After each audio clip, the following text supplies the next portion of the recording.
recording is on.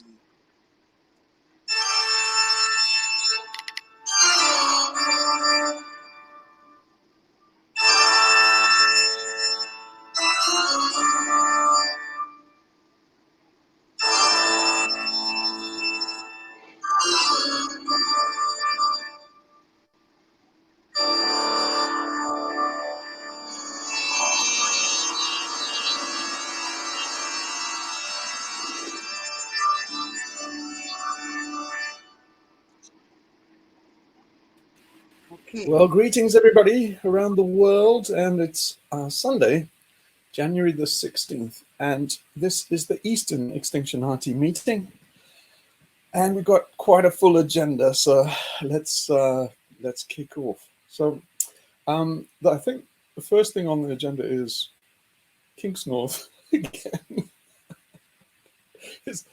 Am I right? Oh, well, yeah, I didn't know whether we'd kind of worn it out or whether you were happy to talk a bit more about it. Oh, no, I got to tell you this bit. So we had recently we've had a little synchronicity with Daddy Watts. What, with King's North?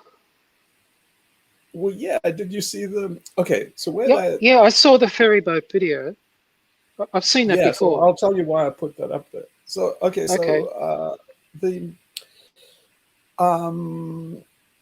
Torsten put this thing up from Sam Mitchell, right? Did you see that? No, I haven't. I forgot to follow Sam up, but go ahead. Ah, okay. So then you're going to enjoy the story.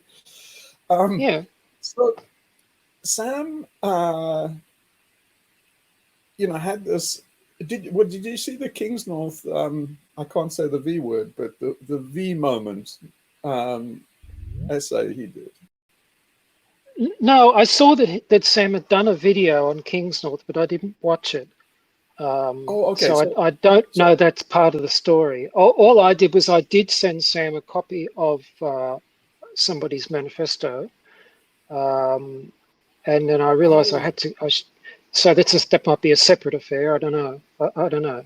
Oh yeah, no, it is. So okay, so King North put out this kind of screed about his V moment where he's like, Oh, the three essays. Yeah. What? Yeah, the three-part. Stop in his track because he's just seen the machine. Just seen the light. Yeah, that's right. Yeah. And so now he wants the angels to sing, and he wants rose petals at his feet. And anyway, Sam Mitchell did the deed for him, and so Sam gets into this in big time and says, this is the best thing I've ever read in my life. And anyway, he gets to the end, and then he blows me away because he finally did what we've been waiting for him to do for freaking years. And that's he came out with what his trip was always in case. Does everybody know who Sam Mitchell is, by the way? Yeah, I'm probably the only one who knows him really well. I don't know. Torsten does. Well, anyway, so Sam Mitchell is like one of the leading lights or black lights of the doomosphere. And his whole shtick has been ecology and everything but religion. But we all knew that it was underneath it all. It's all about religion, and so, well, not religion, but more spirituality, right? But he never fessed up. He always done doomerism, right? So now in this video, he fesses up, and he says at the end, he says, maybe I haven't mentioned it to my tribe before, but if ever I've had a guru, it's been this guy, Alan Watts. And so this is exactly what I was telling you, why I'm getting so worked up about King's North. King's North is evil. He's poison. He's basically the devil's child, whether he knows it or not. Because he fell into the King's North honey trap, but Sam Mitchell fell straight into the trap. So basically, the whole thing about the V moment essay, it all comes down in the end to, and therefore I'm over to Jesus. You know? And so that's, it's just, follow me, the siren call to basically the Kool-Aid, right?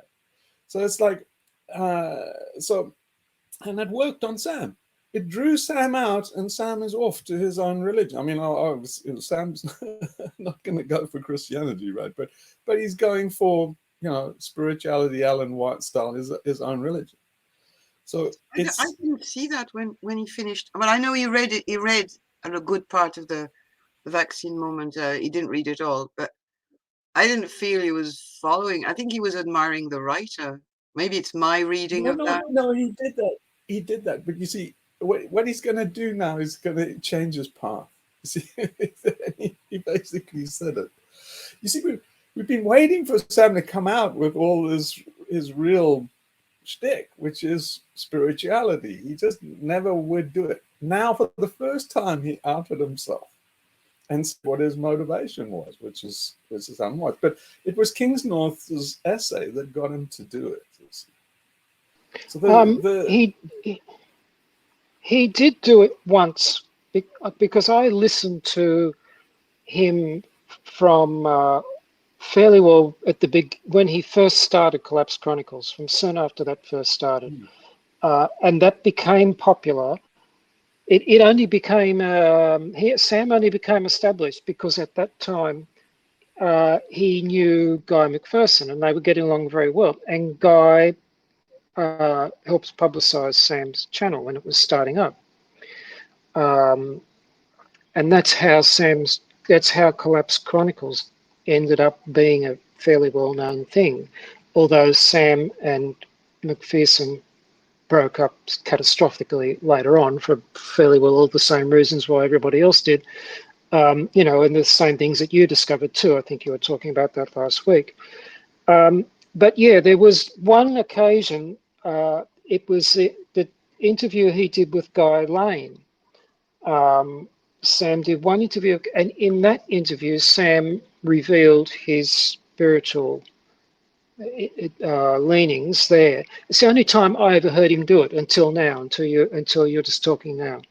So he has, the only thing he has done consistently in the in-between time is he was very, very deeply impressed with the Don Quixote story. The whole like metaphysical, the whole thing behind that story, and he very often referred to that.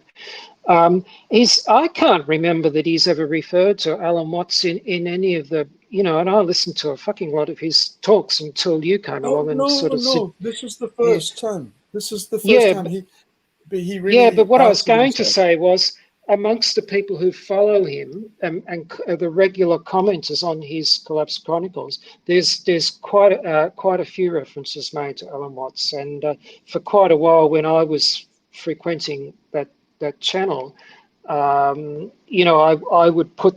In fact, there was another couple of fellows there, and we played a little game. Somebody would put a little quote up, and then somebody else would say, "Oh, yeah, I know who that is," and we would all recognise the quotes as being from Alan Watts. There was a little bit of a game going on there for a while, but Sam never entered into that. He never, during that time, he never gave any inclination that he was affected by Watts one way or the other. So what you're saying now is news to me. As someone who I mean, I had got a lot. The impression he's going to launch in a new direction on a mission. Well, that's very interesting. Spiritual Sam from now on. Yeah, but I mean, Alan Watts, if he listens to Alan Watts, he's not going to be able to set Watts up as a big daddy in the sky or anything. He's going to be, Okay, yeah. Well, this is what we must talk about, because basically the ghost of Alan Watts hangs around us quite a bit too.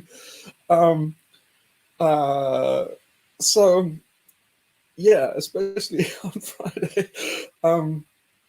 So yeah, no, I just feel like I better explain what my thing is about King's North.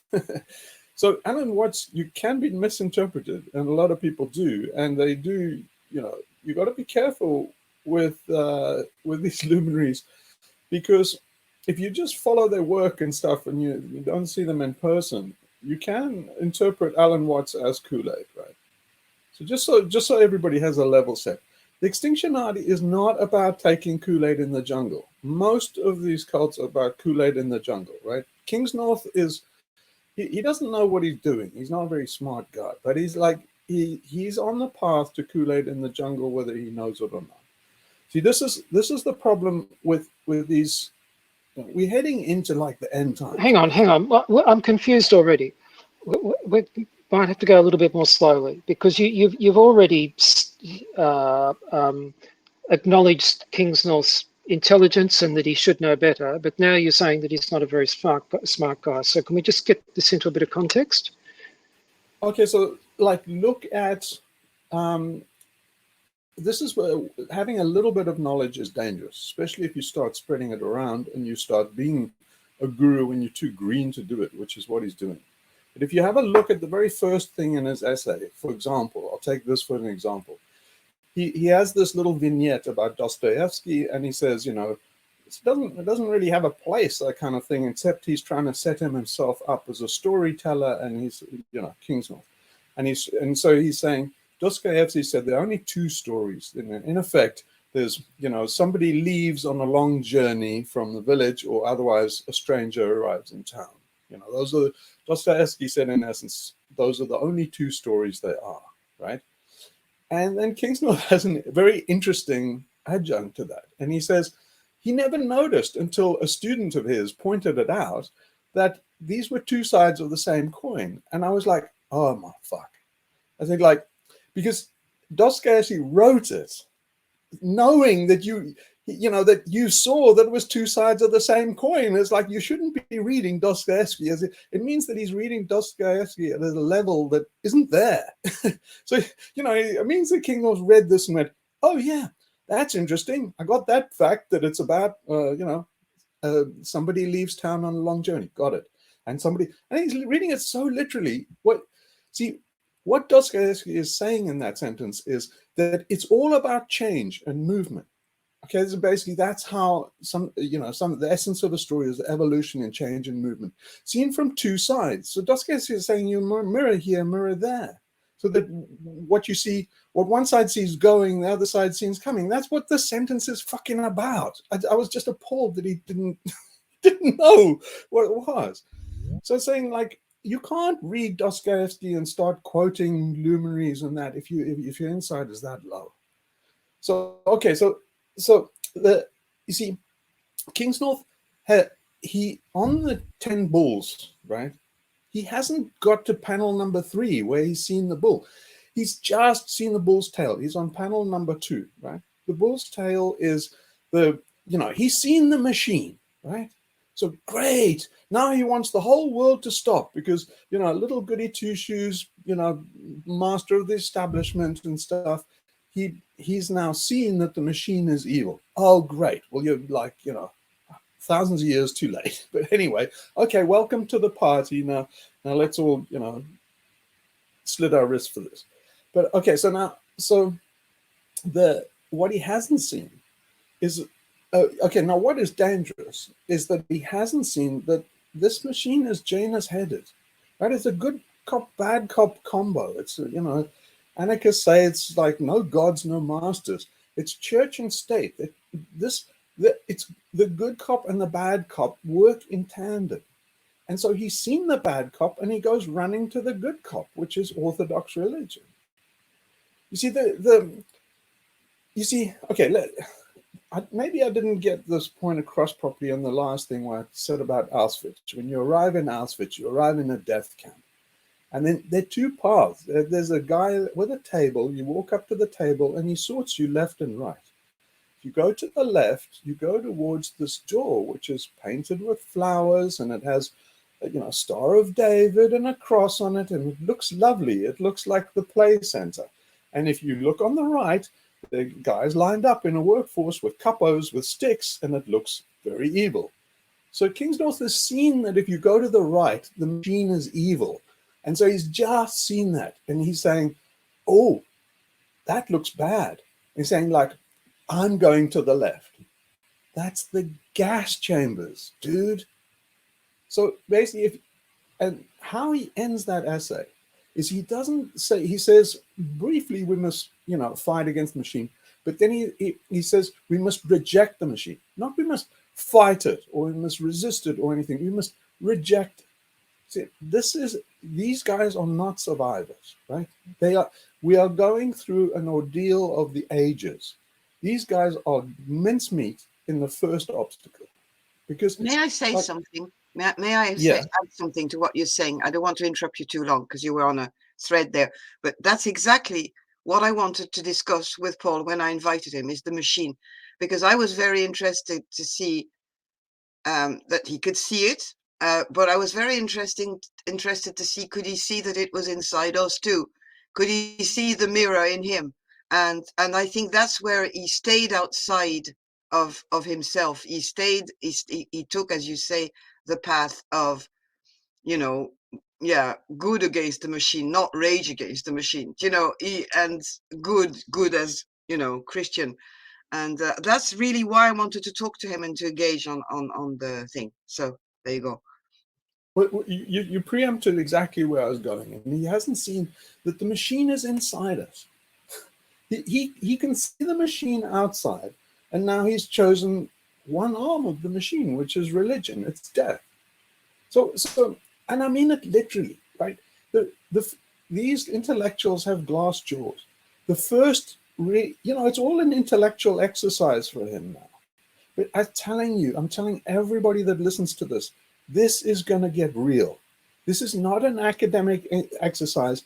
If Paul Kingsnorth is listening to this, I'm telling you, Paul, stop writing. You're just delaying yourself. This writing process where you write these illuminated manuscripts on all your half-illuminated ideas is holding you back. You've got to move faster, right? This is too slow, this process that you're going through. The best thing he could do is to stop writing and start moving faster. Because what he needs to see is that, this machine is inside us. The devil is inside us and very close. It's here, just here, 6 millimeters thick on the left side, right? The demon is in us. And just the mere fact that he said, he accused us of not being internally ordered. That's the voice of the machine. We're fucking primates. What fucking thing is internally ordered? Life is not internally ordered. That mere statement means he is an agent of the machine. The demon has him by the balls, and he doesn't know it. So he needs to progress. And while he writes illuminated manuscripts, gets narcissistic reflection from other people like Sam, this is all going towards Kool-Aid. And what I mean by Kool-Aid does mean at some point this gets real. At some point you get a knock on the door in the night, and then you get a trial. He will not make it through if Jesus, and he's relying on his buddy and his imaginary friend in the sky. But those guys go down. Go back to the example of we arrive in Auschwitz. This planet is freaking Auschwitz, right? So if Paul Kingsnorth is going to step to the table and say, I've seen that this is Auschwitz. Oh, brilliant. Welcome to the club. You saw that you're in Auschwitz. What do you want? A gold medal now? So we're in Auschwitz. Great. Welcome aboard, Paul. So now he steps towards the table, and he's a goody two shoes, obedient servant of the system. And he's going to say to the guy on the desk, well, I'm refusing this. I'm not fighting it. I'm not getting around it. I'm not working the system. I'm refusing it. You know what the guy on the desk going to say? He says, I refuse. I'm not going over to your labor camp on the right. I want to go to the left. And the guy on the desk is going to say, go for it, arsehole. Because he knows that's the gas chamber. Okay, if you're a survivor, and the Extinctionati is all about survival, right? Survivors go to the right. it's hard, it's dangerous. You know that this is not going to be good, but you have a chance. You have an option on the right. If you go to the labor camp, you can forestall the inevitable. You know, maybe the camp gets liberated. Maybe the Allies come. Maybe you live through the experience, but you go for the hard and the evil thing. You don't go towards the flowery, nice thing. That's the, you know, the face of the good cop. That's the syrupy, you know, that's the honey trap. Don't go there. So, okay, an advanced extinctionati in that situation is you try and break out of the herd. You try and hide under the train, perhaps, or, you know, stay in the boxcar, or, you know, maybe the train pulls out at night and you could get out of the camp. But you always want to basically, you don't want to go and make a big stand and, you know, you're going to get chopped down. You want to work this, you want to bring down Auschwitz, but not this way, not by doing these moral stands and, you know, all this showboating and narcissism. You're going to get taken down. You just can't do it, man. So anyway, this is what I'm saying. But he'll lead people there. He is capable. He is just clever enough and just enough of a sophist and a good enough storyteller and writer to garner a good number of people, maybe 100 people or so he could get on his ethos. And those guys are all going to go the same way. Is this what Bull Hansen is doing too, where he gets up there and says, you know, I refuse, and he's got another video that's titled, I refuse and I will not, and blah, blah, blah. Is he doing a similar process from your point of view there, where he's just, you know, he won't go along, but on the other side of it, this is a dance, right? So you don't stand up against the machine. You know, they're basically, this is two evenly opposed forces, just assume, right? So you dance with the machine. It's whoever breaks like you know, paperclip that's been bent back and forth and back and forth. It's a trial of us and the machine. But you know, you don't stand up against the machine and just go bang and, you know, we like Faulty wants to do, that everybody stands up in moral outrage and ends the machine. It's like, that doesn't work. For starters, the machine's inside you. So when you've overtaken the government and stuff, now you're the fucking machine. Now what? So it doesn't freaking work. The whole exercise is that the two battle it out in this, you know, trial against each other. But it's a dance, a little bit this way, a little bit that way. If you're too rigid, you'll break. You have to learn to bend, to go this way, to go that way. And basically you exhaust the other side slowly. But it's a trial to exhaustion, right? I think this is fascinating because at the moment, especially in the COVIDian situation, I think there's more and more writers and YouTubers and all that who are seeing the machine, much more than they were 2 or 3 years ago. So they're all at this stage of the bull that you were mentioning, and a lot of people are following the same path as Paul Kigsnorth with different options. For example, I'm just exploring C.J. Hopkins that Petra pointed to me, and I'm starting to read his stuff and listen to some of his videos. And he's on I'm just only on the path of understanding where he's going. So, but he's got a very good analysis. But he does say you don't fight against the machine. He says, like, you know, he does say this is like, he was talking about the Capitol storming in January last year and saying, wasn't that totally ridiculous to see a group of people hardly armed trying to stand up against the immense power of the American police and army, you know, but that was just an image he was taken. But I think, to come back to what you're saying, there's more and more people who are seeing the machine, and that's where we need to continue to explain what we see as extinctionati, this beast inside ourselves, this kind of this. Yeah. I think a lot of people don't see that, and that's why the dialogue are sterile. Really, at one stage, we all get back to the same thing. You know, let's get up in arms, let's destroy it, let's fight against the machine, and it's, yeah. What do you propose for that? Well, I mean, so okay, just to recap on what you said, there, is what you're saying in other words is everybody is at panel 2 of the 10 bull sequence. They've seen the tail of the bull, right? So our job is done on this. You know, the Joe Rogan, everybody, Russell Brand, all of these guys. Russell Brand and stuff is better because he's more self-aware than Kingsnorth. So. Uh, Russell Brand is quite an enlightened guy, and Russell Brand is quite, you know, au fait with the idea. Okay, let's put him on panel 3. That he's seen the bull, right? He knows that the bull is inside us. But I mean that is a big sticking point. So from panel 3 to panel 4, you know, the way I was taught this was in my was that it's an octave progression. Now there's a semitone. There's a kind of a disjunct between, you know, do, re, mi. That mi is very egotistical, right? It's also quite stable. You know, it's you're kind of stuck. A lot of people are stuck on me. You see, Freud was stuck on me, and a lot of people, spiritual people, will tell you Freud never made it past the 3rd chakra. It's another way of saying it. But everybody knows that there needs to be a change of gear around about that transition from like to mi fa, you know, so it's do re mi fa. The fa is uncertain. It's a bit rickety. It's a new era, but that is essentially enlightenment.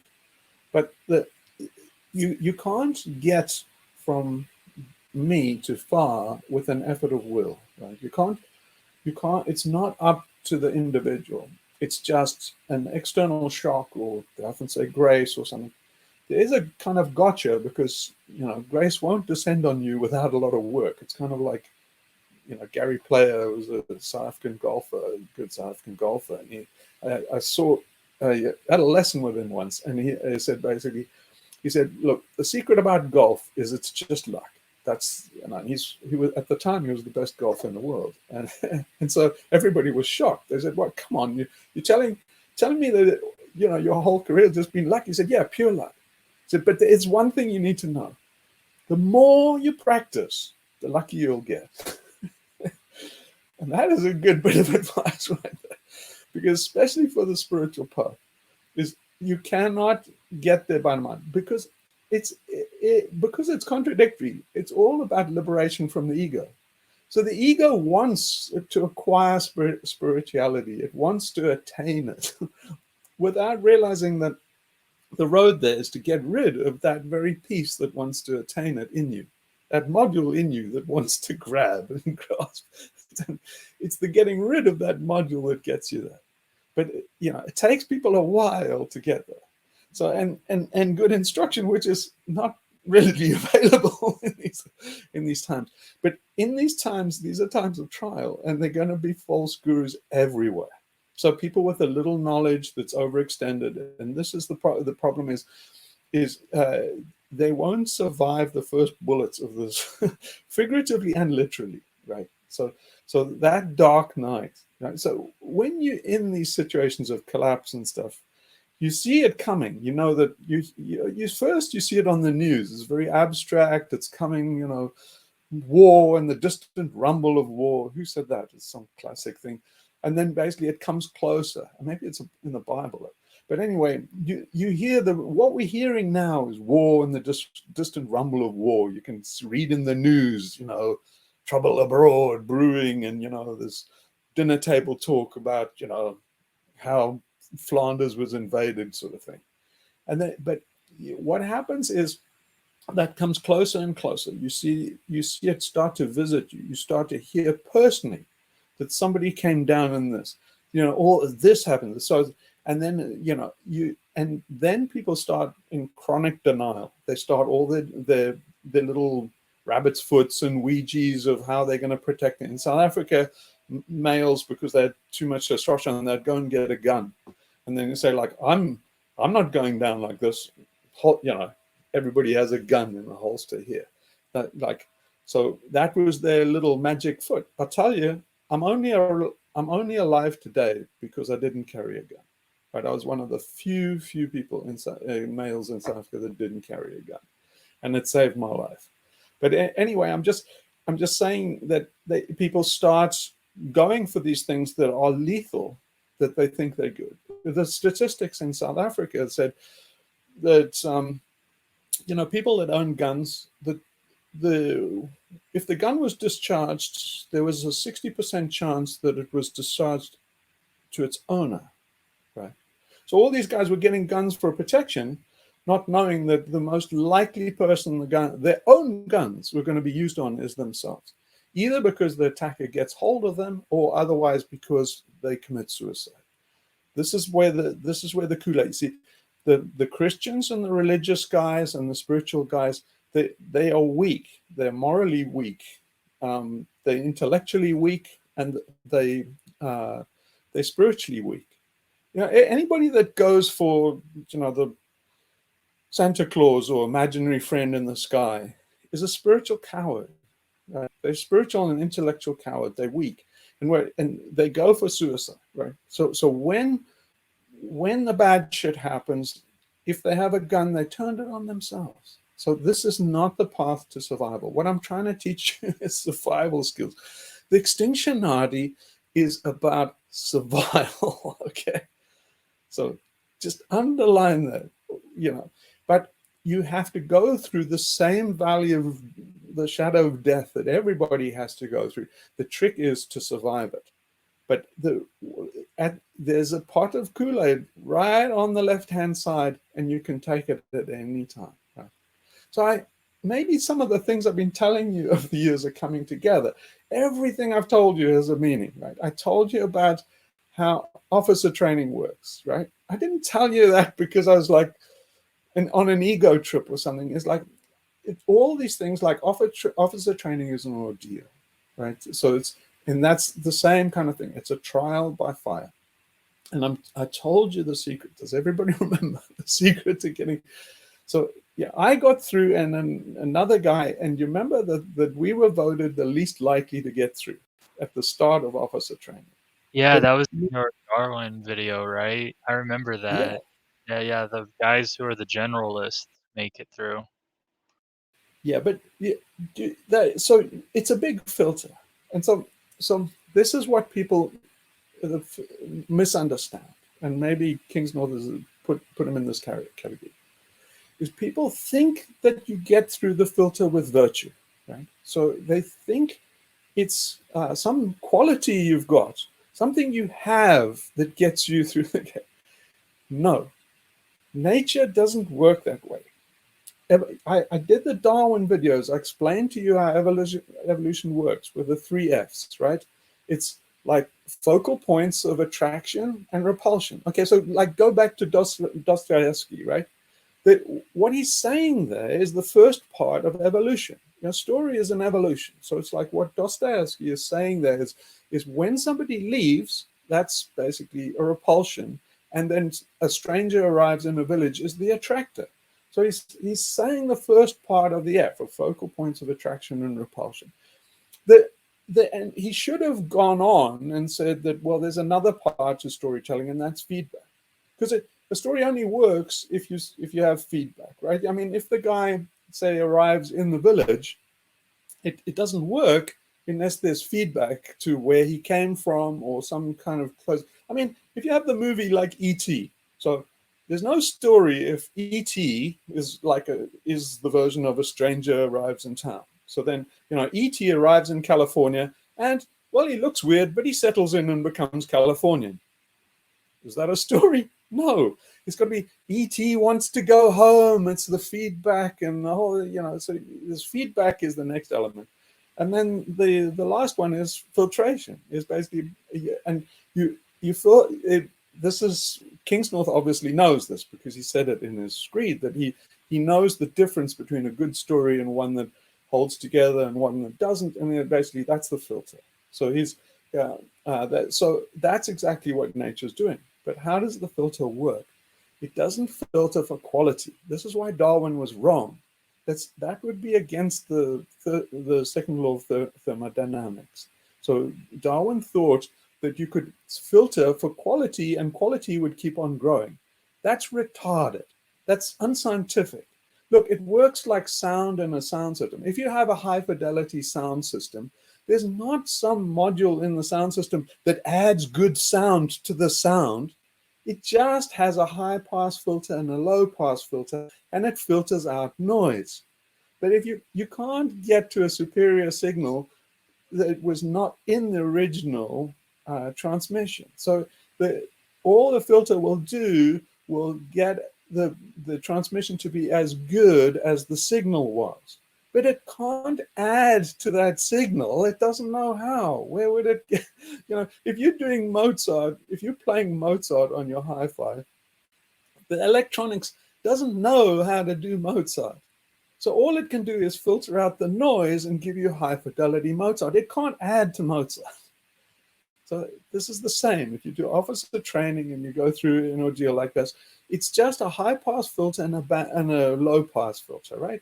So everybody thinks, they've got this fabulous attribute. I've got laser eyes and I've got huge muscles and I've got superior intellect. Ooh, they love the intellect, especially the pseudo-intellectuals. Intellect's going to get us through. It's like, no, intellect's a deficit. So it's like, so anyway, I'm just saying that these filter processes are just to see, have you got any rough edges?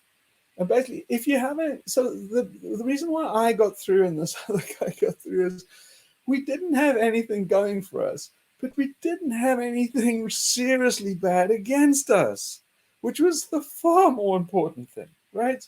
We got through everything reasonably well. And so people couldn't understand how we lasted so long. It's like, but you're just average and say, yeah, that's what they're trying to do. They don't make officers out of superheroes. They're not looking for superheroes to make you an officer. They're making for somebody that won't fuck up. So they're just trying to take out people who have flaws. And every single one of these guys, for every kind of attribute you have, like, huge intellect, you've got a deficit. Most people that have a huge intellect are not very athletic, right? So, if you have you've got some, if you have a huge intellect, then people will hate you. So part of this thing in officer training, you had buddy rating. It was just like these, kick people off the island thing, so that your buddies would rate you too. They would take that into account. So if you had some great attribute, like you were a genius and, stuck-up narcissist like Kingsnorth would never have made it through officer training. Not fucking a day. Because people would hate him. He's such a stuck-up prig. So basically, they would eliminate him on the buddy score. They would say, like, fucking kids. They would, they might be nice to him in his face, but when they get to mark you in the back room, they'd fucking take their revenge on you. So I also told you about, I did this I told you this about school. Okay, so here's another story from school. When I was at school, we had to do these, at the end of the year, we had to do route marches, basically. They're camps. They were called camps, but you go for a week and you go trekking through the bush and stuff, and it's like, you either love it or you hate it, but it's training for the military, right? Is what they're really doing. It's just early training for the military. And you do exactly the same kind of route marches when you go on these things. But anyway, they are exactly these kind of trials, and set you against your buddies and that kind of thing. And what we did to each other as boys, it was just a known meme, is that, a lot of these things, when things get tough, it brings out the arsehole in people. And what people do to you there is they start surreptitiously putting rocks in your pack. So as you go, if you're an arsehole, things don't go well for you. And you don't know why. It's just you arrive everywhere late, in more of a sweat, expending more energy, everything's going, and the guy is putting rocks in your pack. Eventually you undo your pack and you'll find a rock in it, or how many rocks is how many people hate you. But anyway, we did the same thing in the army. So basically, this is how it works in tribal societies and stuff, is nobody confronts you and says, well, they might, but anyway, the best instruction of all is, if they anonymously put a rock in your thing. And so if you're whiny shit, basically the army will teach you, and the schooling, old English school system will teach you not to be a whiny shit, because nobody likes a little whiny shit, and they will put rocks in your pack. Your life will get more and more difficult the more you whine. So this is all good training, which nobody does anymore, but I'm trying to give it to you second hand. Okay, so anyway, this is why I say what I'm to just sum up is these guys will not survive, right? So if it's like a guy, this kind of spirituality, this Orthodox spirituality, and by the way, the Romanian Orthodox Church is fascist, right? So this is wrong anyway. So you go have a look at the Romanian Orthodox Church and its background. They're freaking Nazis, right? So Kingsnorth here, the left-wing guy who's gone over to the fucking Nazis. so this is fucked up just any way you look at it. But anyway, you must look at those kind of belief in the Santa Claus and the imaginary friend in the sky, and that is, these guys are alcoholics, so they've got as much chance of making it through this ordeal as a guy that starts out on the Oregon Trail with a bottle of whiskey, or goes into military training with an alcohol addiction. You're not gonna make it, right? You got to clean yourself up, and that means getting the religion out of your head. Anyway, so talking about, Sophie asked about how you get people onto the next thing. Well, the next thing, it's the mirror. It's the mirror. What gets you over that is the mirror. And so that's just presenting the mirror and stuff to people is an art, but that's what the shaman does, is a spirit guidance, to let you see, gradually see. You have to see the machine outside and then see the machine inside. It's very easy to get rid of the machine inside. It's a 5-minute procedure to get rid of the machine inside you, and all you need to do is you just basically go here up in the left orbital eye socket there, put an ice pick there, just smack it in, and then just like twiddle the ice pick around for a little bit, and that's it. There'll be no more alien cortex, no more ego. Walter Friedman did it to thousands of people. So if you want to get rid of your alien cortex, right, and defeat it, it's easy procedure. You can just do it with an ice pick. I suggest you don't, because the path to liberation, right, the path to survival and liberation is to transform your alien cortex, right? It's to go through a metamorphosis into what? I don't want to tell you what into what. It's just in the language of the alien cortex, into a butterfly or some shit. It's actually, basically alien cortex is gone. Think of it, as a birthing process or a transformation. So you don't want to excise it. You don't want to give yourself a lobotomy. So this intellectualism is a kind of a foreplay for lobotomy. Is what Kingsnorth is doing is he's with his writing is he's doing a foreplay for lobotomy, and so. But also religion is doing that. Orthodox religion is a lobotomy. Just going for alcohol, going for self-medicating yourself with drugs and stuff is a lobotomy. It's a form of escapism, just like the metaverse is. The kids are using their phones now for escapism. That's a lobotomy. And so basically you have a lobotomy by Twitter, or is what everybody's doing. You don't want to tackle the alien cortex that way. We want to get rid of the alien cortex. We want to get rid of ego, but it's a transformation, and that transformation is done by reflection. Literally, the word reflection is in the mirror, and also you know, like reflecting on something, like you say, you think about it. Just keep on thinking about it. Time to think. You see, the machine doesn't want to give you time to think, because, you know, then it starts to unravel quick. And so there's this big tyranny of taking your time, you know, to stealing from the thief of time. And the reason for that is so that it, you know, basically, these are defenses that the alien cortex does. And one of them is to waylay you. So I've told you all the defenses it does. The very first one is inversion, right? So King's North hasn't got that. He doesn't understand that he's in upside down world, right? So the very first way that the ego or the alien cortex defends itself is inversion. That's the primary one. Then the next one is substitution.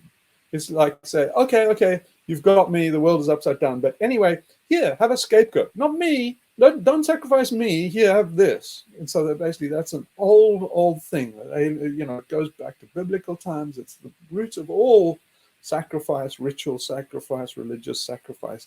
Is the alien cortex saying to death, take this instead of me. So that's, you know, it's so imbued in our culture that our culture is one of semblances and appearances and stuff. And so, you know, it's the metaverse. It's say, don't take the real world, you know, just here, take this artificial substitute of the world. Don't take this real food, take this, you know, manufactured substitute. Don't take this real health, take this health that we sold to you in a bottle. You know, so all of these substitutes, the intermediaries, you know, don't have freedom, have a government. Don't have a real spiritual experience, have one on drugs. Don't really go and talk to God. Let the Pope intercede for you. So it's always intercession, substitution. And then this is the prime thing about Christians, because then it's like, no, don't go through the transformation yourself. Jesus did it for you. Here, you know, you don't have to go to the trouble. It's pre-packaged for you. You know, you don't have to suffer and die on the cross. It's Jesus did it for you. Substitution, relax. And it's like, don't be sold down the river. You have to go through the passion. That's what we all do. The Christians are saying you don't have to because Christ did it for you. That's evil. And that's what Kingsnorth is going to start selling people if he starts going too far down this path. Okay, so that's substitution. Another one is basically diversion. So then, you know, if you actually see the bull and try and tackle it, it goes, hey, squirrel. And that's what everybody does. You know, everybody's got, oh, my time's up. My time's up. The clock runs out on me. So it keeps on running the clock out on me. So basically, nobody is, see, we'll get onto the thing about the manifesto and that, but you see, one of the reasons why nobody will look at the manifesto is because they haven't got the time. You know, it's too long. They haven't got the time. And it's like, what are the, you know? Oh, really? You've got to run? What do you got to run to? More ephemeral nonsense shit. They're just running from one thing to another. So it's basically, it's just diversion, and then suddenly the clock runs out, and you got a heart attack, and you're like, oh, but I was going to be spiritually realized. I was going, oh, clock ran out on you. It's like, hey, alien cortex wins. And then the last one is just distraction, just distracting you from actually getting it. But those are the techniques it uses, and so so this machine is metaphysical. It's literal in the fact that it's just a small little layer here. But this small little layer here represents something much bigger. It's a cosmic force. It's you know, it's basically the principle of the discrete, or the ego, or the part, or, you know, as opposed to the continuous and the whole, which is the rest of the brain. So anyway, okay, I hope I got all this across. Is there like any questions? And then let's go on to this really cool thing that I want to tell you about. Thank you so much. Thank you so much for that. Thank you very much for clarifying and reminding things we've already, but you've put it in a very good context with the machine, and thank you very much. But before we move on to, I don't know, the manifesto, but Gary was mentioning a few things that are related to what we're talking about in his comment. the cult idea, the guru, meditation. And do you want to approach these subjects, or do you want to? It's enormous. Whatever. No, we should. We'll get to them. So let's do the Can I manifesto just? next. I just wanted to ask. Just going back to Sam Mitchell, are you saying that he was taking on Alan Watts as a kind of messianic figure? You know, taking on Watts as a religious exercise? Yeah, I see a bit of danger there because you see there's a misanthropic streak in Sam. Yeah, see. So that's right. He's all about ecology, and a lot of the guys on like Manga Bay and stuff. There's this they hate humans, but you see what they got. It's just a problem of acuity, right? They just basically are not distinguishing properly. So you mustn't hate humans. You must hate this part of the human, just this tiny little bit. But they taking, you see, their alien cortex is the alien cortex is self-loathing. The reason why it wants to kill us is it's trying to kill itself. Right? It doesn't like itself. It is the ultimate, self-hating thing. But it's you see, someone like an ecologist, they love nature and the world, the animals. They've normally in childhood and stuff have a close attachment to the wild and to nature and stuff. It means that the four other layers are really wired up. Right? They have a soul. They have a heart. A heart, of course, like being a mammalian brain and stuff. So they have this native affinity for the wild. They say humans are destroying my mother, and then they hate all of the human, and you say no, we also came from nature. We are also part of nature. You can't destroy humans. The very thing that you love and you hate being destroyed. Actually, also we are part of that. Humans didn't land on this planet from outer space, but this part of us did. Okay, so the reason why I call it alien cortex, because it is really a foreign thing. It's the Neanderthal part of us. It's the Neanderthal inside, in effect. And so, but what do you do? Alien, almost literally. One way or another, we'll always bump up against this problem that final understanding, such as just what you've said now, of sort of failing to understand that it's a certain module in human beings and not the totality of them, which is the problem. But you never hear of it, and people so very rarely arrive at that realization by themselves. And the same thing with even people like Kingsnorth and other people who go for some kind of religious panacea, because they genuinely have never heard or suspected or thought in their whole lives. It just hasn't occurred to them that there might be a third rail here, something that they've never conceived of. And of course, it's part of the trap.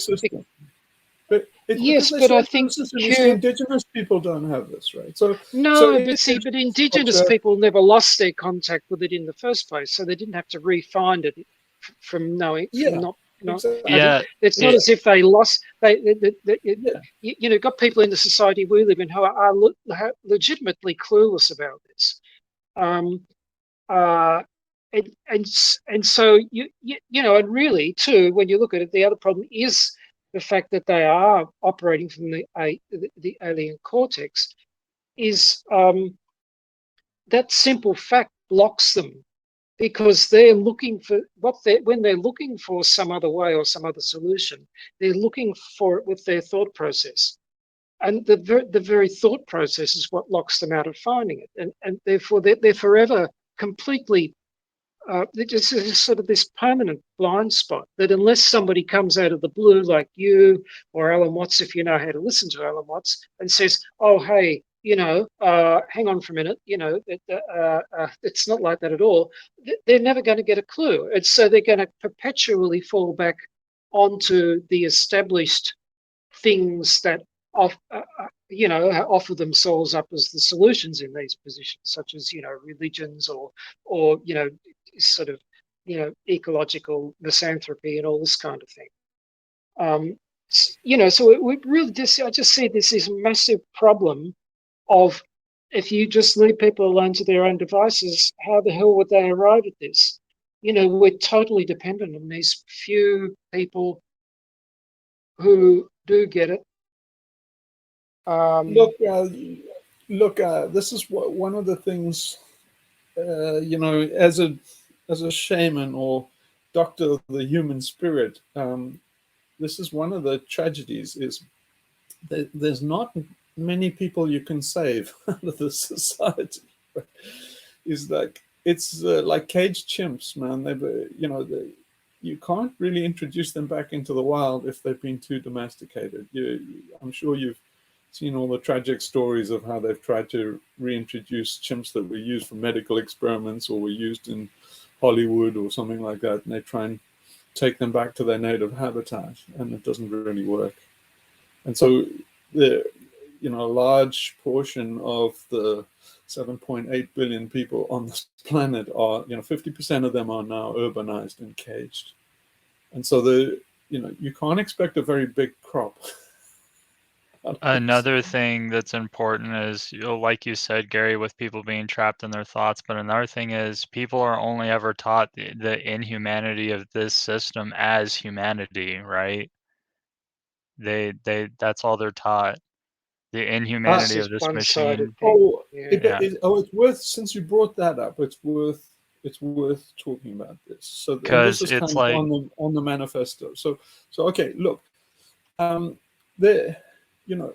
humans left to themselves, without government, without the machine and stuff, when things go bad, they go good. It becomes like, Rebecca Solnit.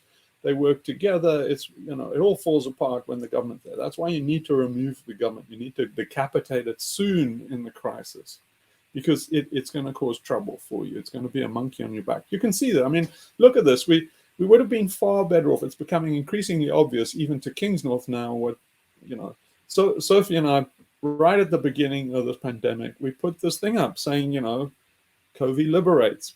And I don't think anybody understood, because it's obvious where this is going to go. And this is where it's gone. Is that it exposes the guys that the mafia and their protection racket as a fraud. And so the government has this protection racket. They tell all these lambs, we'll protect you, which is a lie. They just out for themselves. But then that's the social contract, that we'll protect you. In exchange, we take your wool and then eventually have you for mutton.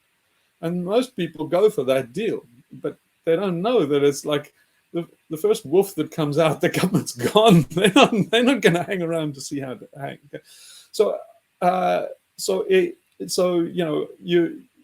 What this pandemic has done is it exposed that we would have been better off without them, right? What everybody now is starting to realize is, these guys dicked us around for 2 years. They made it worse. If there was no such thing as big pharma and we just basically went through this ourselves, you know what? It would have been way better. And so I agree with people that. are starting to realize the contract is not worth the paper it's written on. Yeah, exactly. Yeah, exactly. Yeah, and without people being plugged into the matrix and the authority around, those other brain layers come into play with people interacting with each other. And that's where humanity is. But, we're not taught that in school. We're taught to serve the bullet points of rules and all that BS. And it doesn't work. It only works for the system. Okay, but now comes the important bit. Listen up here, right? So it might sound like I'm talking two different messages, because on the one hand, you have mutualism and the natural mutualism you see in disasters like the San Francisco earthquake and stuff like that, but Rebecca Solnit writes about, right? Okay. it might sound like I'm saying that, you know, when I say stuff about King's North and I say, you know, one day you're going to get a knock on the door and you're going to go through a trial that you're not prepared for, and you probably will commit suicide afterwards because you just can't take the trauma. So it's saying, like, that might sound like, you know, I'm talking against myself or into, you know, contradicting myself. But okay, we are in Auschwitz. The system is Auschwitz. It's a prison yard. When it's in collapse already. In the collapse of Auschwitz, go back and read about what those guys did in the last days of those camps and stuff. They go a little bit freaking nuts. We're seeing mass formation now. It's going to get a lot worse than this. Okay, it doesn't matter if you're on the west coast of Ireland and, you know, you think you in some protected little village. It doesn't work like that. There's no home is left untouched in what we're about to see.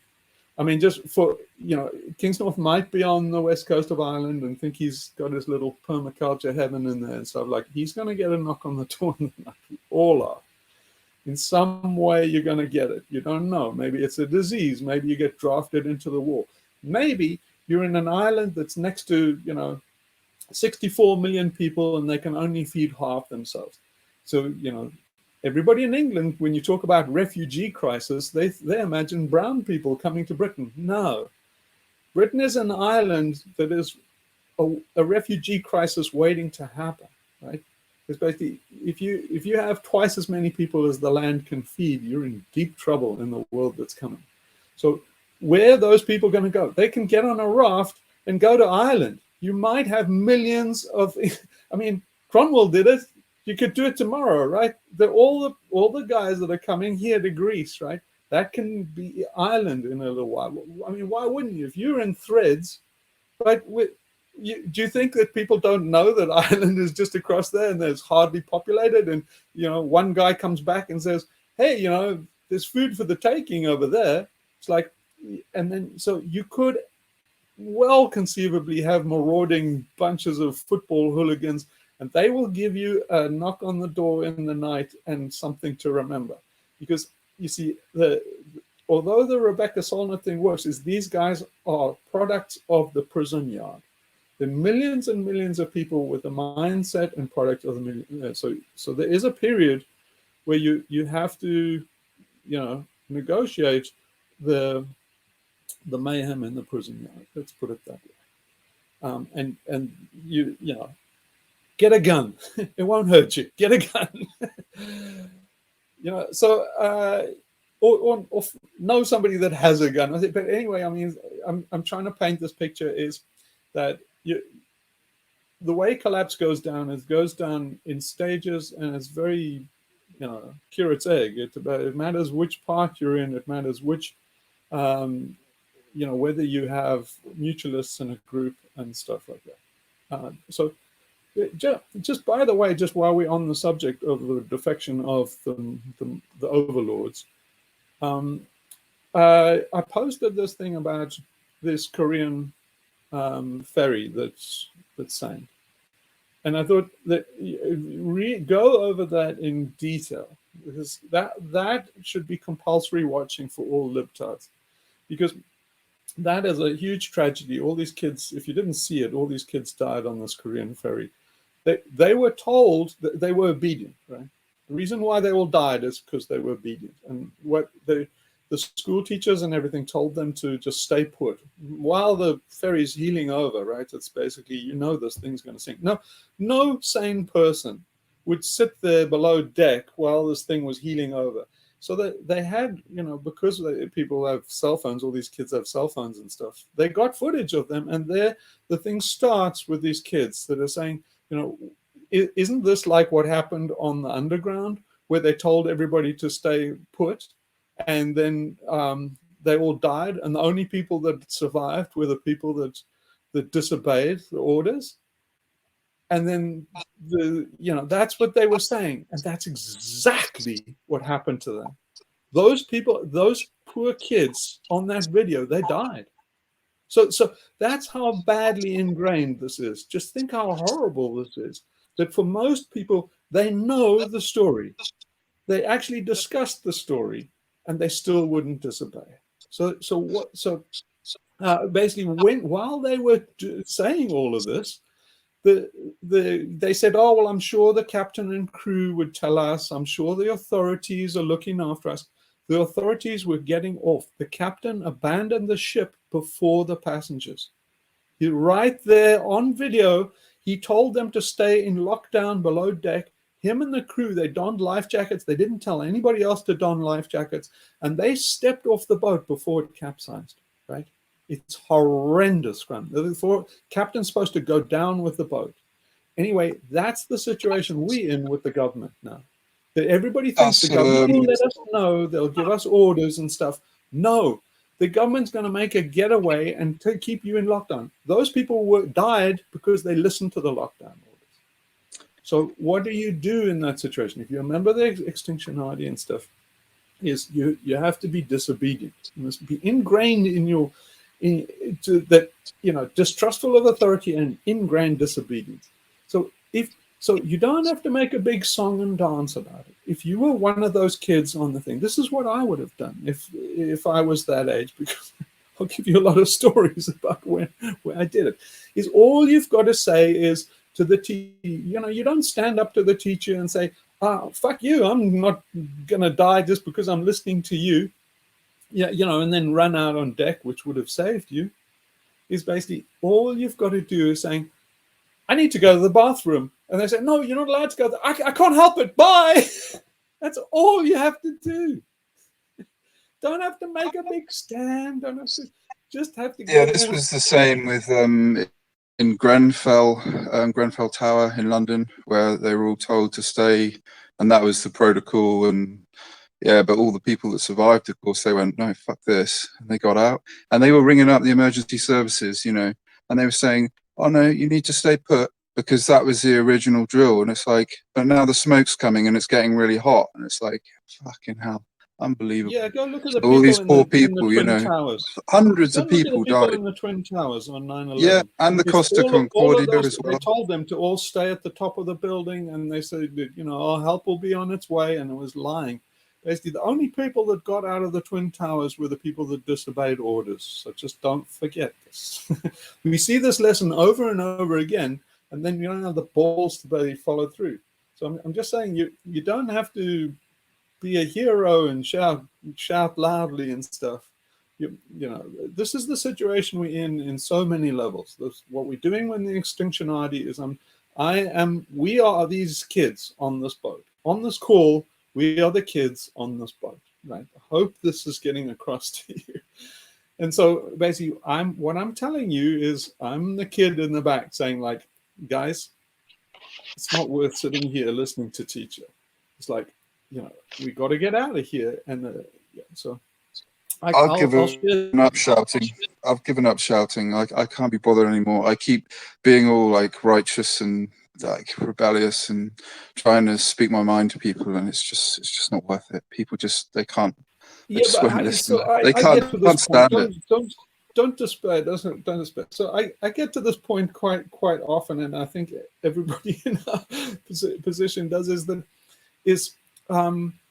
Okay, let's use the go-to analogy of this ferry boat or the Titanic or something like that. I often get to the point where, especially if I'm on Reddit and stuff, and all like revolutionaries, Lenin got to this point, Stalin got to this point, Mao got to this point, or everybody gets to this point, where they go like, I've busted a gut for these people. Is it worth it? I mean, it's like at the end of the day, they are just sheep. It's maybe the transhumanists, maybe the overlords are right. I mean, these guys want to be sheep. They behave like sheep. They know the story. They know that they're going to give. They know everything. It's like they are, to all intents and purposes, sheep. Why don't we? Yeah, but it's a self-fulfilling prophecy. Here, but if they're treated like sheep and brought up like sheep, I mean, it's a circular thing. The system. Yeah, but I'm not casting blame. I'm just talking strategies for survival. And so here's the thing: is that so often I think like why do I go to this trouble? Why don't I just try and survive on my own? the thing is, in the manifesto, I'll put it there, is like, where we're going through now, the chances of you getting through this as a loner are low. Okay, so just out of self-interest, you want to be in a mutual support group or something like the Extinctionati. So let me give you this example. If say you're on the Titanic, right? Then I've spent so many years trying to tell people what's coming, and they're just being ridiculed and laughed at, and everything you see now. I've told people they're going to be, these passports and that's shit. You don't get any points for being Cassandra. Everybody just hates you when your predictions come true. But so in all of this, then I often think like, why don't I just survive the flipping? Fuck everybody else. But what's liable to happen on that's equivalent on the Titanic to just saying, look, I know this ship's going down. Everybody else is, in denial. These people are having champagne. I mean, look at the crew. The crew are already abandoned ship. It's like, you kind of know what's going on here. So I say, maybe these people are too stupid to save, and you just say, okay, I'm going to save myself. You go up on the top deck, and what you should be doing right now at this stage of the Titanic is you should be building a raft. Now, if you go and do that as an individual, the very likely outcome of that is that, 3 burly guys are going to find you on the deck before you get on that raft. They're going to punch you in the nose and take your raft. That's the highly likely outcome of trying to go it alone. So it doesn't work that way. That individual mindset doesn't ever work out well. You need to basically get a group of people in a mindset. It's just the way the world works. It's the way the humans work. It's the unit of survival. Humans are only on this planet because we work together. We are able to form an egregore because we can have a Kantian whole. That we can we can be a part, and we can also be part of the whole. And the whole and the part are always antagonistic towards each other, but that's the way it should be. But we can organize ourselves. Organs come from the human body. From being organized means you have different organs. It means that we can be complementary and work together. That's what made humans so spectacular. So, but you have to be in a bigger whole than yourself, and as big a whole as possible. You see, if you get to be a bigger organ, a bigger sort of super organism, then you get to more like the Birkenhead, the wreck of the Birkenhead. Go and have a look at that. That's exemplary how you're supposed to be. And the Titanic was kind of the James Cameron selfish lesson, contra lesson of that's not what you want to be. But the Birkenhead, everybody worked together. They were just exemplary, and they were organized. So basically, they were Kantian whole. The whole served the parts, and the parts served the whole. Nobody was completely out there to be messianic and self-sacrificing and on some fucking St. Paul ego trip. No one was doing that. No one was overly ready to sacrifice other people. Everything's like, when it was required for some guys to sacrifice themselves, and I mean, it was harsh. In the Birkenhead, the soldiers basically had to jump into the sharks. So most of them went with sharks, and deliberately, right? The lifeboats tried to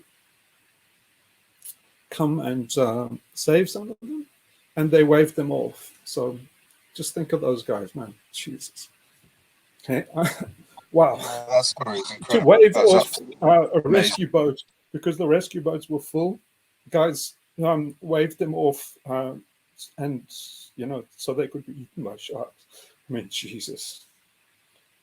But Birkenhead, no, not the Titanic. Sorry, what was the name of the boat?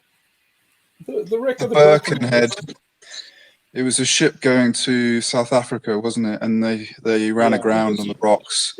And they just coast, yeah. So incredible story. I posted a video about it. We were taught about the wreck of the Birkenhead and stuff because it's English colonial, and I went through the English colonial system. So we were taught it as part of to make us good colonial administrators. But it is how, it is how you survive. You see, a remarkable number of people survive, probably the maximum possible on the Birkenhead. And it's, although it was taught to us as a colonial thing, the lessons are solid. And it's not what we're heading for. You see, those guys need a lot of preparation. That mindset that they had took generations in the making. So we kind of, as a society, we're heading into the biggest trial humanity's ever had, and we're kind of doing it without training. What I'm trying to do with you guys and with these is to try and give you some training. I mean, if we're doing it in person, and if I was given everybody as a military unit, and it would take 3 months to train everybody. But because everybody's remote, and it's like herding egos, it's incredibly difficult to give something like basic military training over the internet, because it's not practical and personal, and you don't have everybody's here is like, this one's here because it's a lifestyle thing, this one's here because of this and stuff, and so you all have to accommodate that and kind of put it all together. If in the military, no one has a choice. They've got to sit there and obey orders, and it's kind of easy to train. But so to train, you can train anybody, but the way, you see, the difficult thing is to get people's attention, and maybe now we get onto the manifesto. But it's very hard to get people's attention and keep it because of distraction thing. And so the thing is how do you actually train a force and get their attention? Well, it's done by shock, right? It's done by shock. So there's Sun Tzu in the Art of War.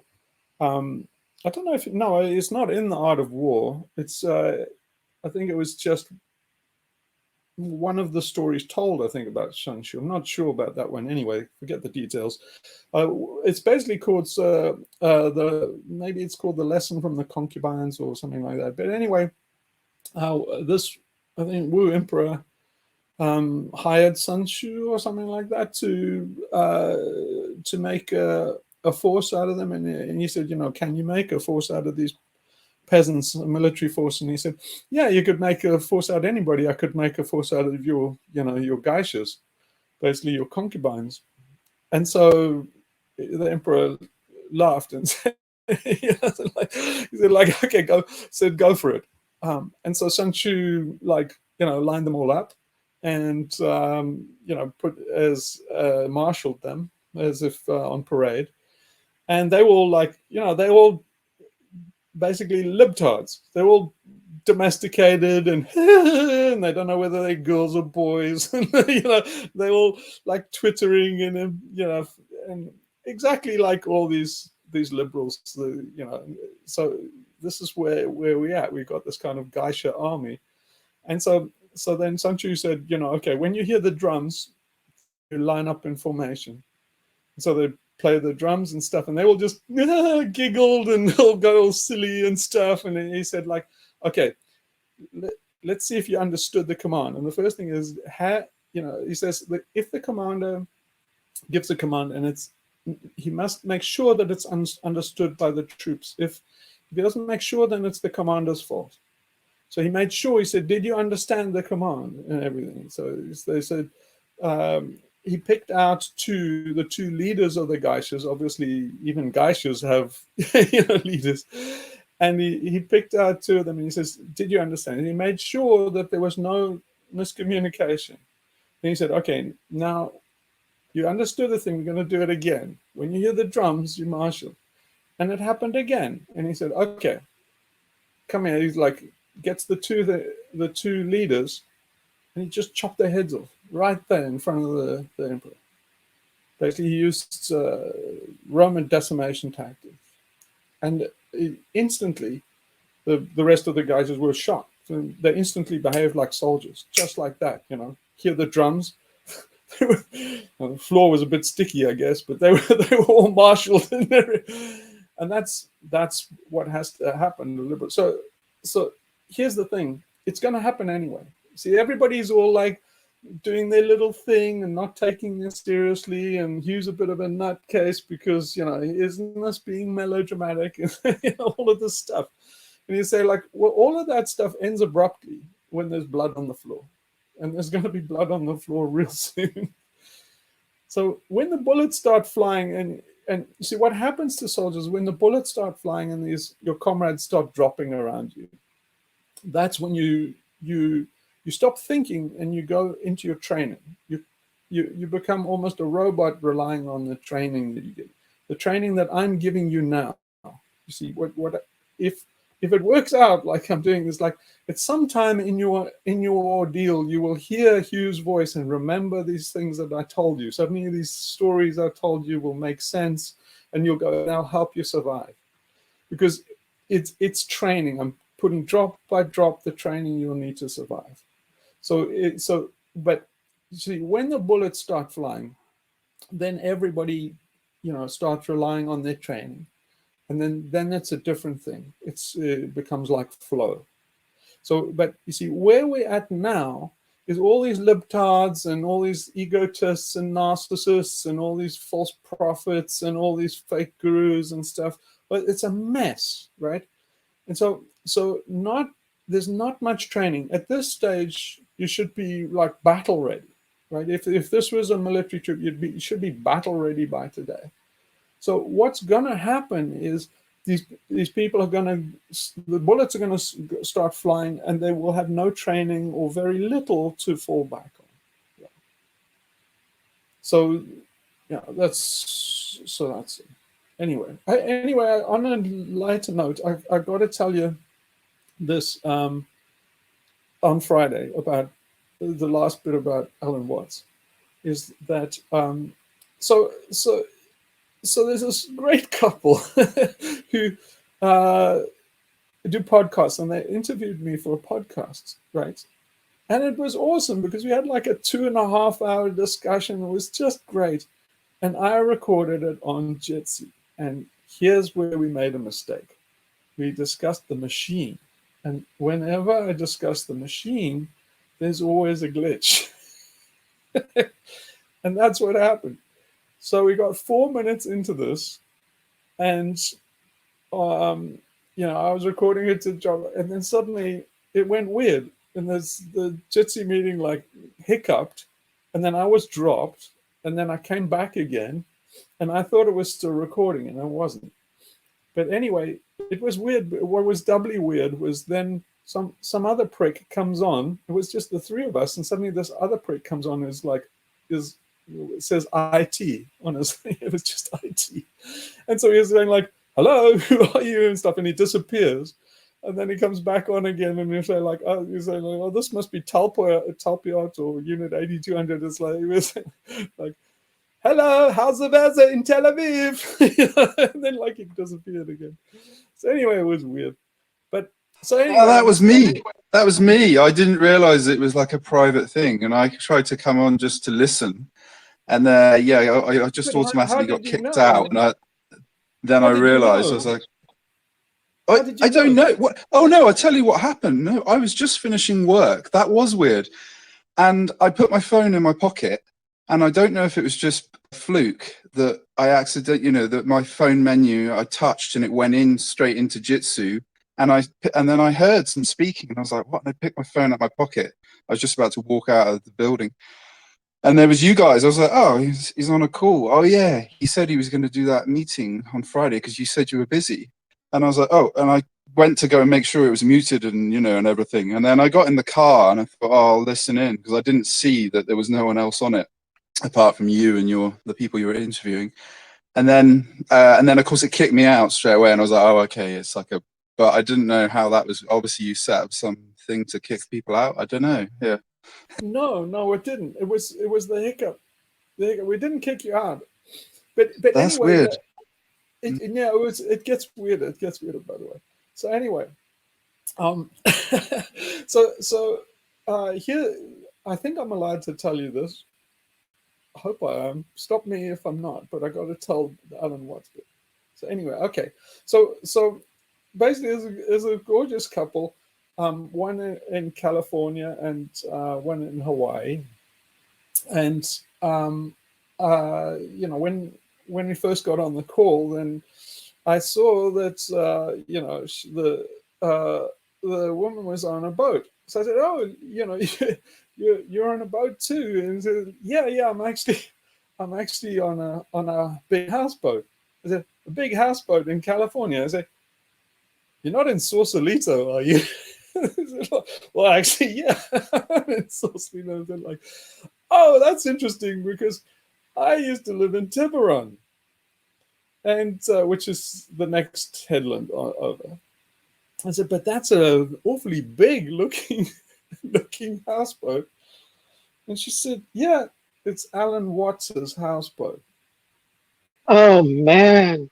Because is she the lady who actually restored it? There's a whole story about that boat. I posted it on Reddit, or something about it on Reddit. It's I got a think long history. it's been like redone. I think that's been Yeah, rehulled with yeah. fiberglass. It was rehulled and the whole thing was restored. Yeah, there's a substantial thing to do with that, and it's had a very long history before it ended up being. So when Watts was living on it, it was run aground. It was rotting out. It was basically a hulk when he had it. It wasn't saleable at all. It was just round up on the sandbank, from what I gather. And then fell into even further disrepair once. Well, he got it from a very eccentric guy who was an artist, who was a bit of a character at the time around the Bay Area. I think there was some scandal, you know, the usual sex crime thing. And then Alan Watts ended up, you know, with the boat for quite a while. But Well, anyway, yeah, later on, some woman did buy it and restore it, but whether or not this is the same person, I don't know. yeah. Well, anyway, yeah, I think it's got a sister ship. There's a ferry that you can go on as a tourist. I've been on that one. I think it's its sister ship. It's somewhere in downtown SF. But anyway, it's I think maybe Alan Watts's ghost might have fused itself in me or something at that when I was living there. So basically, behind that is that whole place. If you don't know the area, is very big in the psychedelic area. That I posted the thing about the conference. That houseboat is very famous for the houseboat conference in '67. I think '67 was it. But anyway, I posted it there for you to see. But Alan Watts died in a little lodge on Mount Tamalpais, which is the mountain behind Tiburon and Sausalito. 1972, yeah. 72, 73? Yeah, something. 72 it was, yeah. Yeah. Well, Anyway, it's the result of alcohol and too much smoking, unfortunately.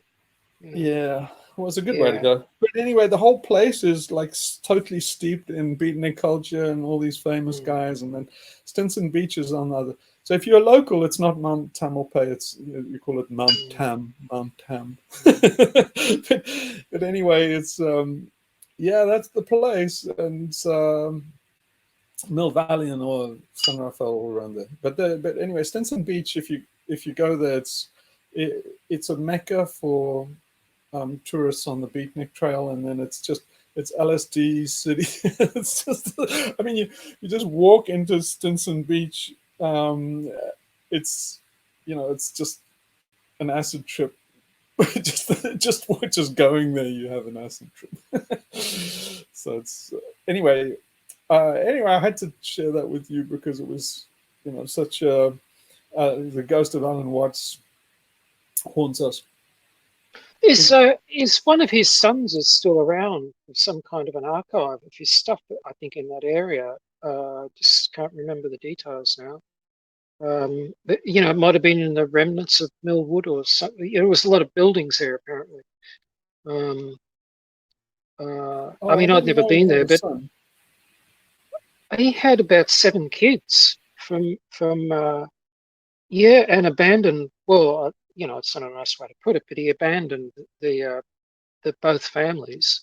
When he first came from England to the States, was he married the daughter of some wealthy lady, and that was when he was a Episcopalian priest, or became one, and that was also protected him from the war, which was a good thing. And then he got well, he had to exit from the priesthood because of his extramarital affairs, and it was when he left the children from that first marriage, and then he had another one where he had, you know, quite a few more children, and I think at that stage he had realized that he had a mission, and that being in this domestic environment and tied down like that was just such a grievous thing for what was boiling up inside of him, that he really had to go to the extreme of just walking out on them. But he did. His eldest daughter from his first marriage, and at least one of the sons from the second one, he was in contact with them, and one of those boys has got some kind of an archive. I can't remember his first name now, or was trying to get together some kind of an archive of his recordings, because they're just masses and masses of his recordings, and so many pirate copies and all sorts of things, you know. But the big thing about Watts is there's just so much surviving recorded material for him. It's just such a goldmine. So yeah, I mean, his life story, and then his third wife was the one who was with him when he died. Well, he died during one night in his sleep, and that was at Mount Tamalpais, somewhere there in one of those cabins in the woods, you know, because he used to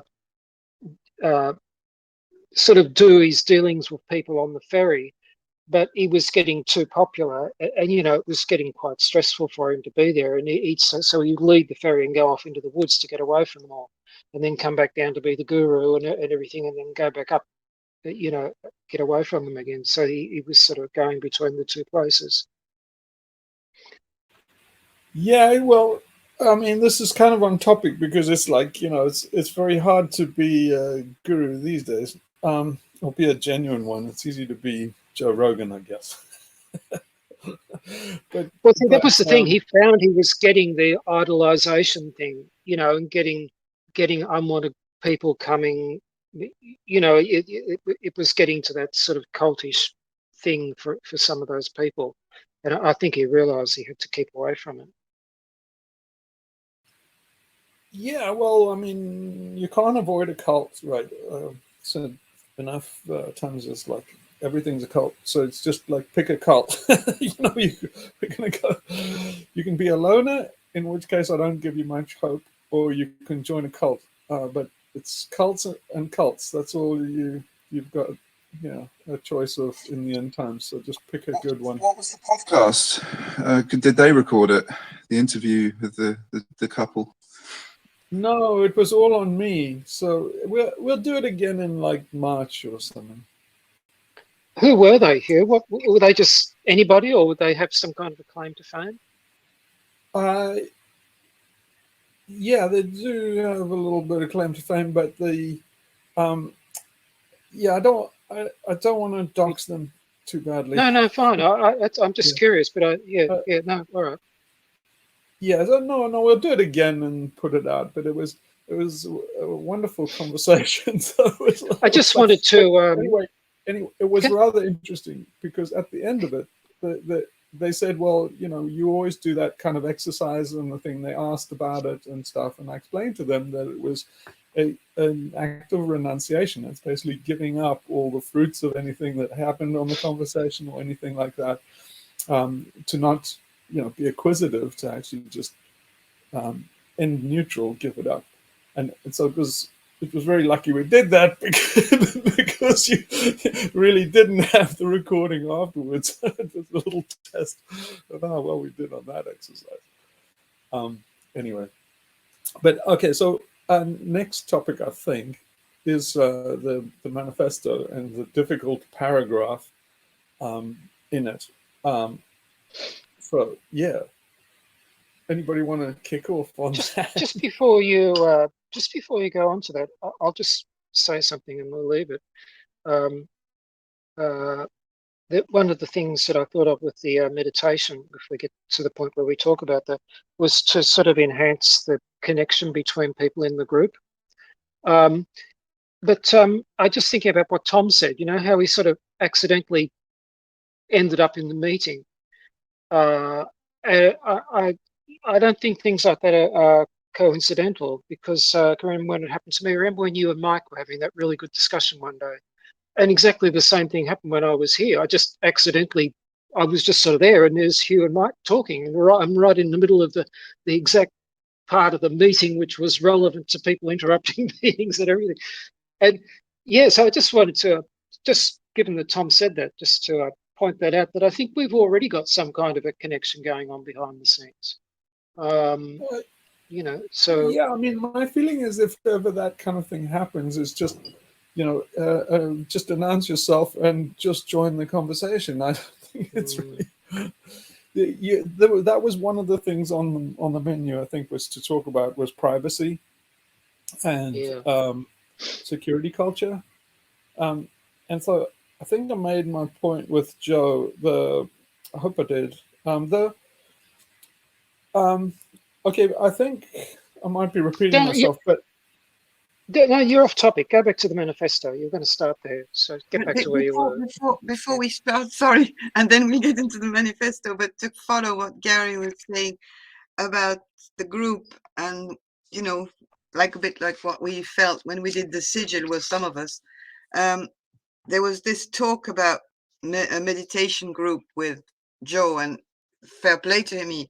I mean, he's trying to get things, you know, a bit coherent. But I suggested that, you know, we meet every week on Sunday for 2 meetings. So I personally find it hard to have things in certain times, and I just, it's okay to have this on Sunday, but I don't want to go into another timetable where we're going to meet. And so I was thinking, why don't we use the meetings as a kind of a lighthouse, kind of for a group group meditation is a big thing, but after the meeting, that we'd all kind of give a signal that we're going to meditate for, I don't know, a little amount of time that we find suitable for us, so that we can see a little bit if that has I don't know, a significance for us, and that we feel something. I don't know. That was because Joe wanted to do once a week. We would maybe meditate together, like in the spirit of egregore, whatever exploration. So I suggested that, yeah, after each meeting, we just send a little message, for example, on the Discord group that Joe has set up with you, Hugh, and just do it. See, I don't know, what do you think of that? Yeah, that would work.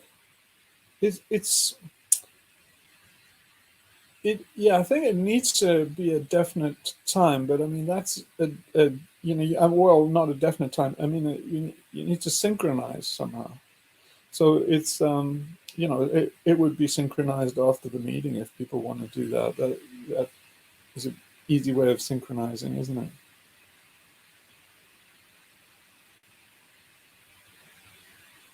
Yeah, I mean, my, just for what it's worth, my take on it was, to be honest, I'm not actually interested in participating in a meditation as a meditation, but what I am interested in is participating in the sense of what kind of connection can we actually build up between people in the group, given that there already seems to be a bit of it happening all by itself.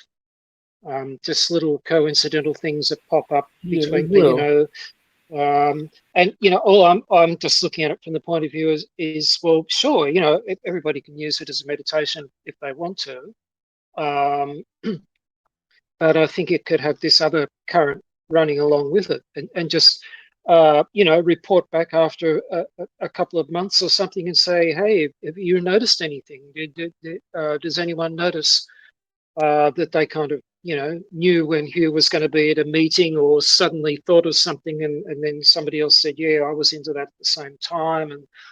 And because it's like, for people all over the planet like we are, that's as close as we're ever going to be able to get. It's the only thing we've got to work with.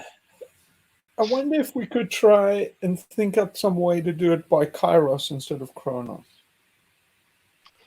So, well, that would just require people to report if they've noticed anything and see if somebody else was into that at the same time, I guess, wouldn't it? So it'll be kind of retrospective. This, there's this principle, which I think I mentioned. If I didn't mention it, I should have, in the Darwin videos. But it's called Sheldon points or Shelley points, or I can't remember. But anyway, it's this natural convergence points that people are going to. It started with, if it's Sheldon or Shelley, whatever. It's anyway, the guy, whoever it was originally, did this experiment and said, could, with some students from Harvard, I think he just said, like, could you meet up in New York on a day? Oh, yeah, you described this once before, a long time ago. Yeah, I remember it. They found it was relatively easy because everybody hit the nodal point. It was like, if it's New York, okay, everybody figured, well, most likely everybody will go to Grand Central Station. Then we're on Grand Central Station under the clock, and then everybody figured, well, what time? And then, noon under the clock in Grand Central is obvious, and everybody figured that out and went there. Yeah. So that is, it's those nodal points. A very Kairos way to get there, but maybe let's give it some thought and think about whether we could synchronize by Kairos, and then would be some event would trigger, and then we would, maybe some news event or something. Do a Cassandra prediction. Then if it happens, everybody knows, and everybody would get online on say Jitsi or something like that. Jitsi, yeah. Let's think about that one. But anyway, I would like to do both. I'd like to do that and also just the meditation practice. I think would be good for people. But I think, okay. Anyway, so are we ready for you're going to leap into the manifesto. Yeah, go on. Oh, well, maybe before we get there, I'll tell you my experience. You remember, so last time, just we talked about how to just get some attention, doing some marketing for it. And so Ryan suggested that we do a little test with see what the average citizen would be like. So I thought I said I'd do like with Extinction Rebellion. So I tried to put it on Extinction Rebellion, and other people also tried to put it there. I called in a few favors from some people in Extinction Rebellion, and they put it on. But Veneratio 5 saw it all the time and like removed it very quick. I asked him to put it on. I said, just for old time's sake, and he didn't even respond. So that's how bad we are there. But so what I did was I found this other site called Top Minds of Reddit, which is, if you haven't seen it, it's 113,000 guys who really just sort of liberal Democrats. They're basically libtards, and the whole site is just designed to ridicule conspiracy theories, and most of their time is spent ridiculing the guys on our conspiracy. And so it's this kind of horrible little millennial thing where they use sarcasm and ridicule to try and belittle people into out of their right-wing beliefs, kind of thing. And so it was pretty much, I thought it was pretty much the Extinction Rebellion crowd, and so I went there, and I did this little thing where I put something up where I trolled them, and then I back trolled them on our site, and then admitted to trolling, and just did this little circle. And I thought it would only be about 2 seconds before it was taken down, but one of them actually lasted. I mean, it was voted down to hell, but I got to interact with these guys quite a lot, and I got to do what we said we'd do, is basically just a bit of market research. So how it worked was that, you know, if you've ever been exposed to marketing, is everybody still there? I don't have any cameras. Yep. Yep. Oh, I'm still here. Okay. Yeah. Okay. So this is how it unfolded. Yeah, we're listening. So there are basically 5 types. So if you've ever, you know, had to have the root canal therapy of like corporate marketing, you know that what they often do is they make, you know, 5 or so personas of the target market, and then, you know, they often give them names and stuff like that, and that's how it worked out on this. That you can see they're obviously fine.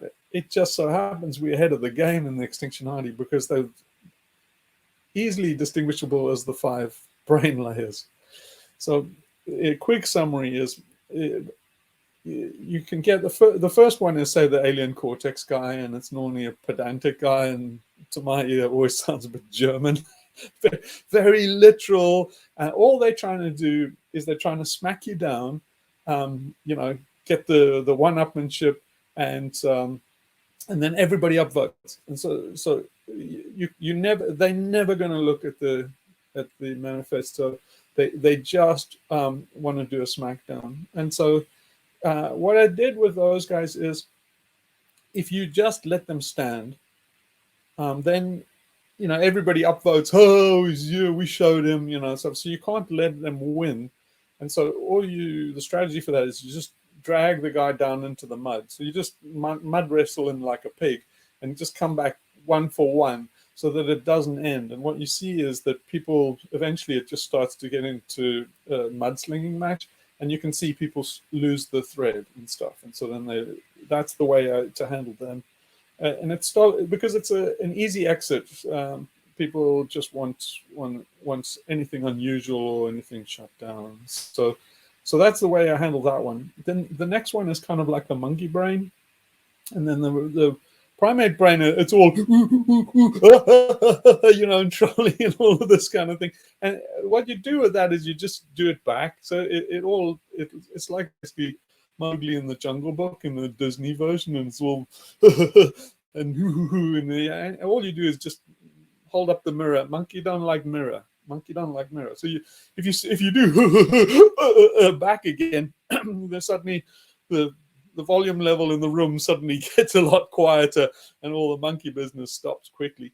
Yeah, I mean, monkeys don't read manifestos, so you can ditch that. The interesting one is the next one is the mammalian brain, because the mammalian brain is all like agreeable and tries to be personable, and so the alien cortex is, you know, the intellect's not really in gear, but, you know, the heart is there and trying to placate it and keep everything friendly and stuff. So there you can have an interesting dialogue, right? And so I couldn't get anybody there to actually read it, but it's amazing how many people will spend 20 minutes, an hour writing long replies rather than actually spend 10 minutes reading the manifesto. But anyway, that's the way it is. And so, but what I noticed was that makes a thread that people will look at, because you can use the mammalian brain as like a useful idiot to just say, you know, just tease them along, giving bits of information, and then you can see that people start to follow that thread, and then, you know, maybe people looked at the manifesto from there. But anyway, you're talking very low hit rates here. This is about the hit rate you'd get in a mailing campaign or something. So if you don't know about marketing, if you do like a mail shot, very low participation rate is like under 1% is very good for mail shot. Oh yeah, so yeah, it's long. So oh, by the way, somebody suggested asking George Tsakraklides about it, and so I sent him an email, and yeah, sure enough, he said he said, man, that's so long. He said, can you just give me like a 5-bullet summary? Like that's everybody. Nobody's got time to read it. That's funny. But so basically, yeah, the upshot of what. So yeah, if so that's the reptilian brain. The reptilian guy is like, you're a twat. It's like, fuck all. And it's like you're not going to go anywhere with that. It's not even worth responding. Because you're not. The whole point is to use these people as useful idiots because you're trying to get the lurkers. So you're just trying, and also the guys that are not bright enough to know that the more they participate, the more they, the algorithm boosts the. So even if they downvote it to hell, Reddit doesn't care. Reddit wants participation. Again, it's the alien cortex's delay. It's basically it wants to waylay everybody and wants eyeballs. So Reddit's looking for attention. So if it looks like there's a feeding frenzy, then the algorithm boosts you. And not these guys are trying to bury you and shut you up and close down the conversation, but they don't realize that the more they try and do that, the more the algorithm boosts them. They're not that bright, but the anyway, so you can use the reptilian brain for that kind of thing, because the more mudslinging you do, the more the more it'll bubble up and the more people will see it, at the risk of the fact that they will decide that this is a load of shit. But in general, it's like a really low batting average on this kind of thing. So I mean, so the net result is exactly what Gary said in the last in the last meeting, is that it's there's so many crank theories out on the internet, and everybody's so jaded and so prejudiced, and they just like, oh, we've seen all this unscientific shit before. And so the one, so yeah, this is a tough road to hoe. I mean, it's so tough that people say about Uncle Ted, right? They say like, oh, he didn't have to do that, I mean, his manifesto is brilliant and stuff, but he didn't have to do what he did. And it's like horseshit. To get people to read this manifesto, you basically have to do what Uncle Ted did. I mean, that was in the 70s, but in this day and age, even more so. Right? That was I remember thinking at the time when I heard that it had been published, and so I went to the central library in the city to get the overseas newspaper, which was on microfiche, and I had to search for bloody hours because I didn't know which edition it was going to be in. I think they said it was the New York Times or something like that. But even then, when he got it published, they double-crossed him and they printed it in micro, like you virtually needed a magnifying glass to print it. It was all there, but they double-crossed him there. They I think it was a toss-up between the New York Times and one other newspaper as to which one was going to, allow themselves to be used by him. But I remember thinking that at the time, like exactly what you said, that it would never have even got that far. He needed to have done what he did. Otherwise, it would never have escaped into. Yeah, so I mean, that was in a while back. So anyway, Uncle Ted's like a super genius. So if he thought that was necessary to do what he did, I wouldn't second guess him on that. I think he's right. I told you the experience. I had an epiphany in Glendale in like '98 when I was doing the startup, and I told you this incident where this guy, at lunchtime in the middle of like the 710 or whatever it is, he immolated himself on the freeway. And so everybody, went out for lunch and we couldn't get anywhere and stuff. And so we thought, what the hell? And came back and people said, yeah, there's this guy who's just immolated himself on the freeway. and we switch on the TV, and then they have a helicopter, you know, a news helicopter over the thing. And what he was protesting was Kaiser Permanente's would, you know, struck him off because he had AIDS. And so basically Kaiser Permanente, if you don't know, is a big health insurance company in America.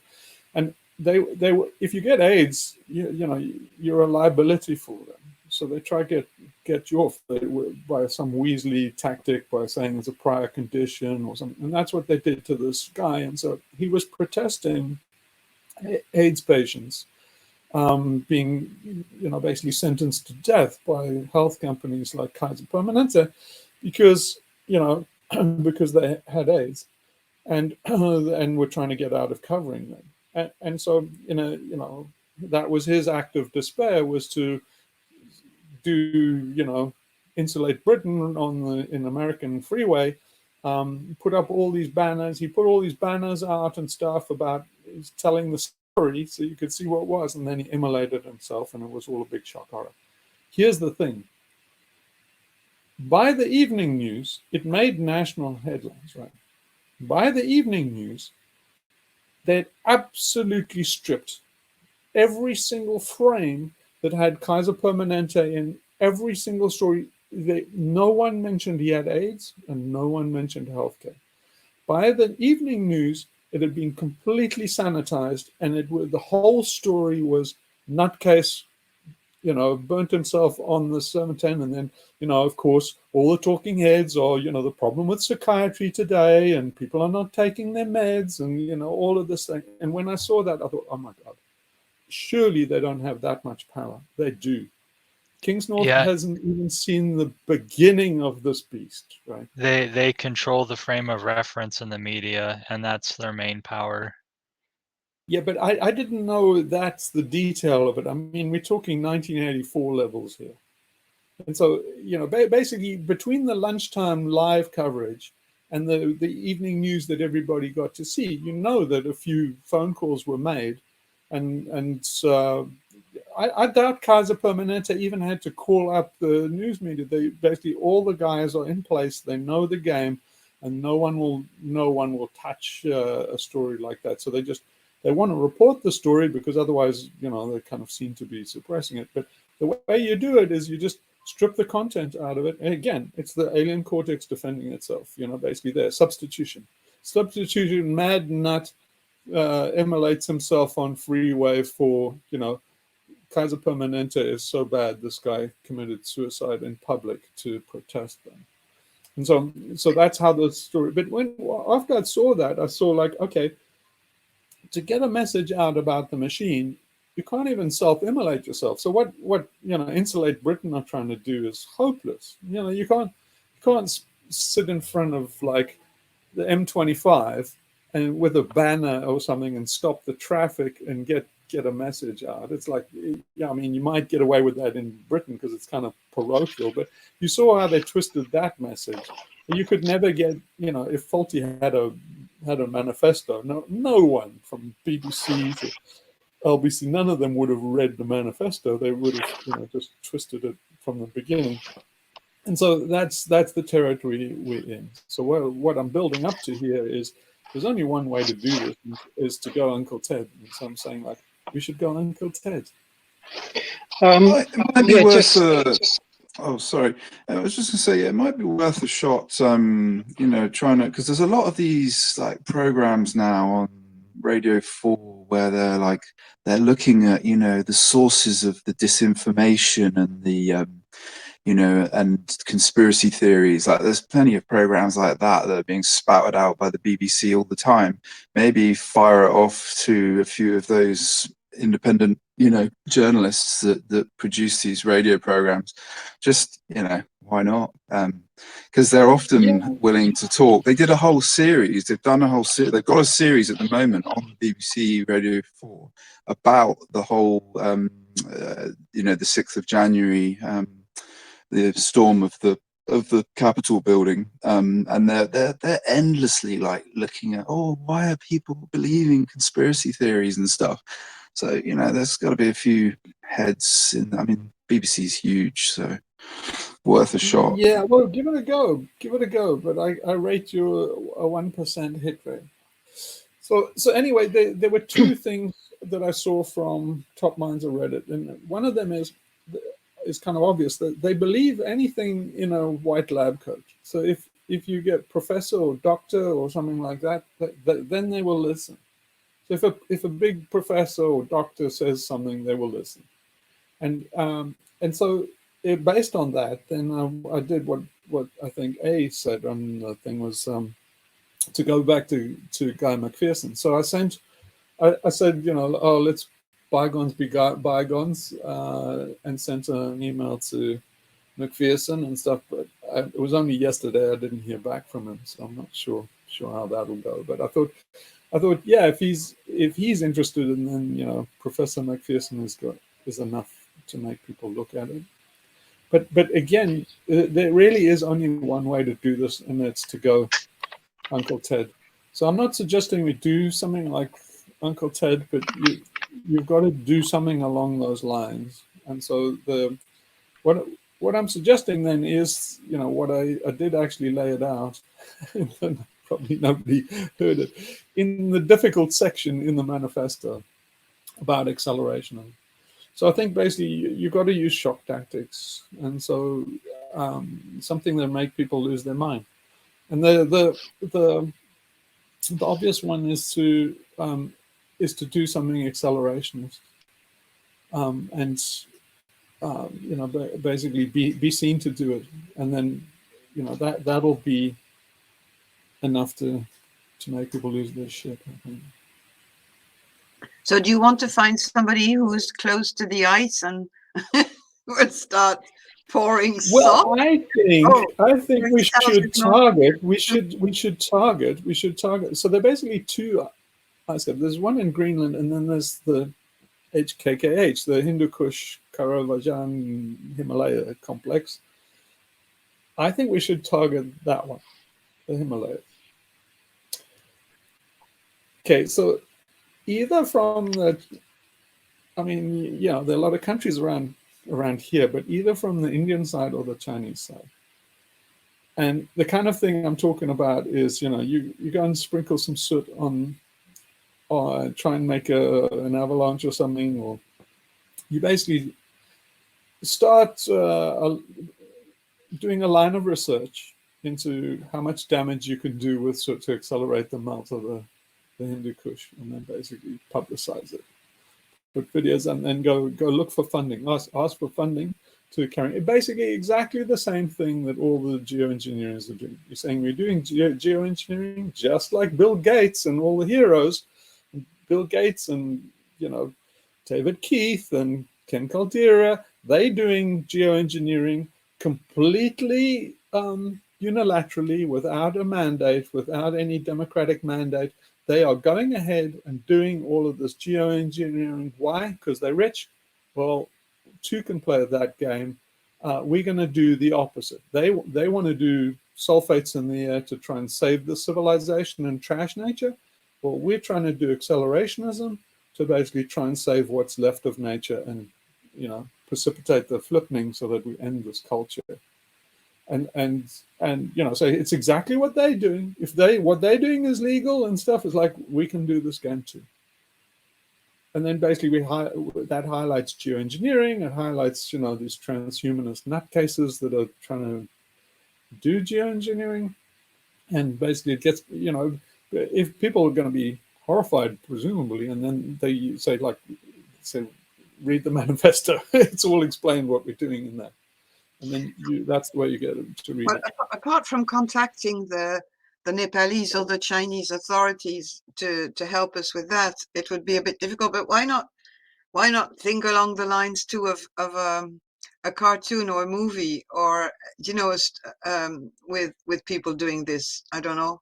No, that's what I mean. That's what I mean. The first step is to get some people that will go ahead. Even if it's just doing it, going on Mechanical Turk. You can go on Mechanical Turk and get as many guys in India as you want for like 5 cents an hour, and do something like that. You do some incentive that, like, if you take an amount of soot, you basically take it up, show how you melted the ice, and we'll give you 5 cents per kilometer or so.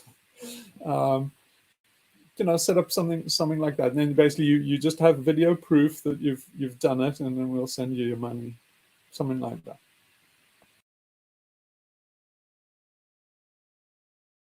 You see, it's kind of like Bitcoin. It's a Ponzi scheme, right? It's the more, get people on board, all doing this for reward, or otherwise, just get some people to start it, just pay them, stuff like that.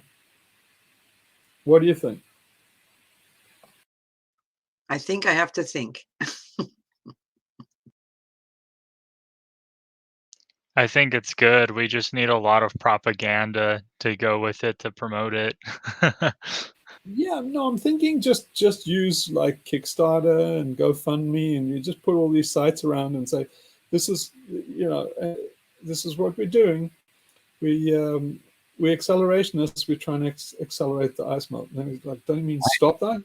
So anyway, this is the same as these guys. Like, it's exactly the same as Leslie Fields and the Ice 911 guys. They say it's called the Arctic Ice Project. They changed the name, but I mean, we could call it the Arctic 666 Project or whatever, and just basically say you see what they did was they went and put, okay, if you don't know what the Ice 911 Project is, these freaking morons, scientists, want to put glass microspherules all over the Arctic ice.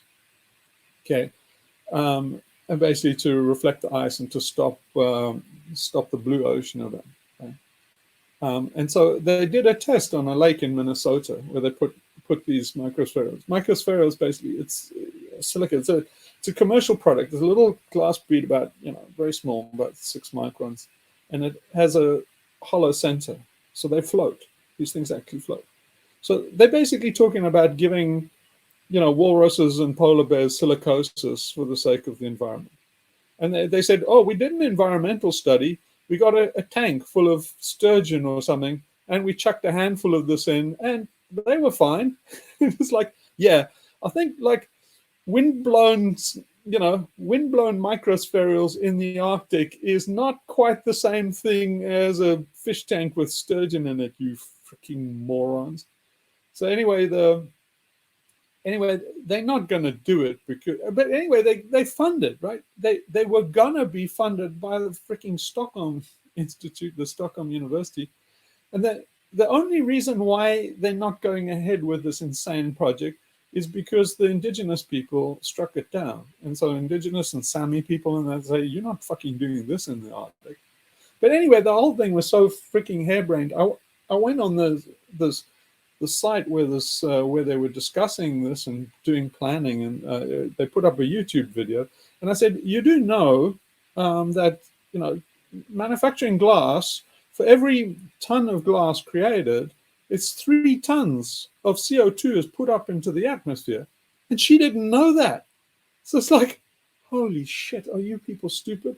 You'd need to cover just 1% of the Arctic. You'd need about 6,000 more glass factories than there are. You'd need 6,000 times as many of the existing glass factories as there are to do this. So anyway, it's never going to be done, but it shows you how stupid these people are. But in case you don't think they're stupid enough, and in case you're one of these libtards that listen to the science, who are you? You know better than the experts. This is how fucking stupid these people are.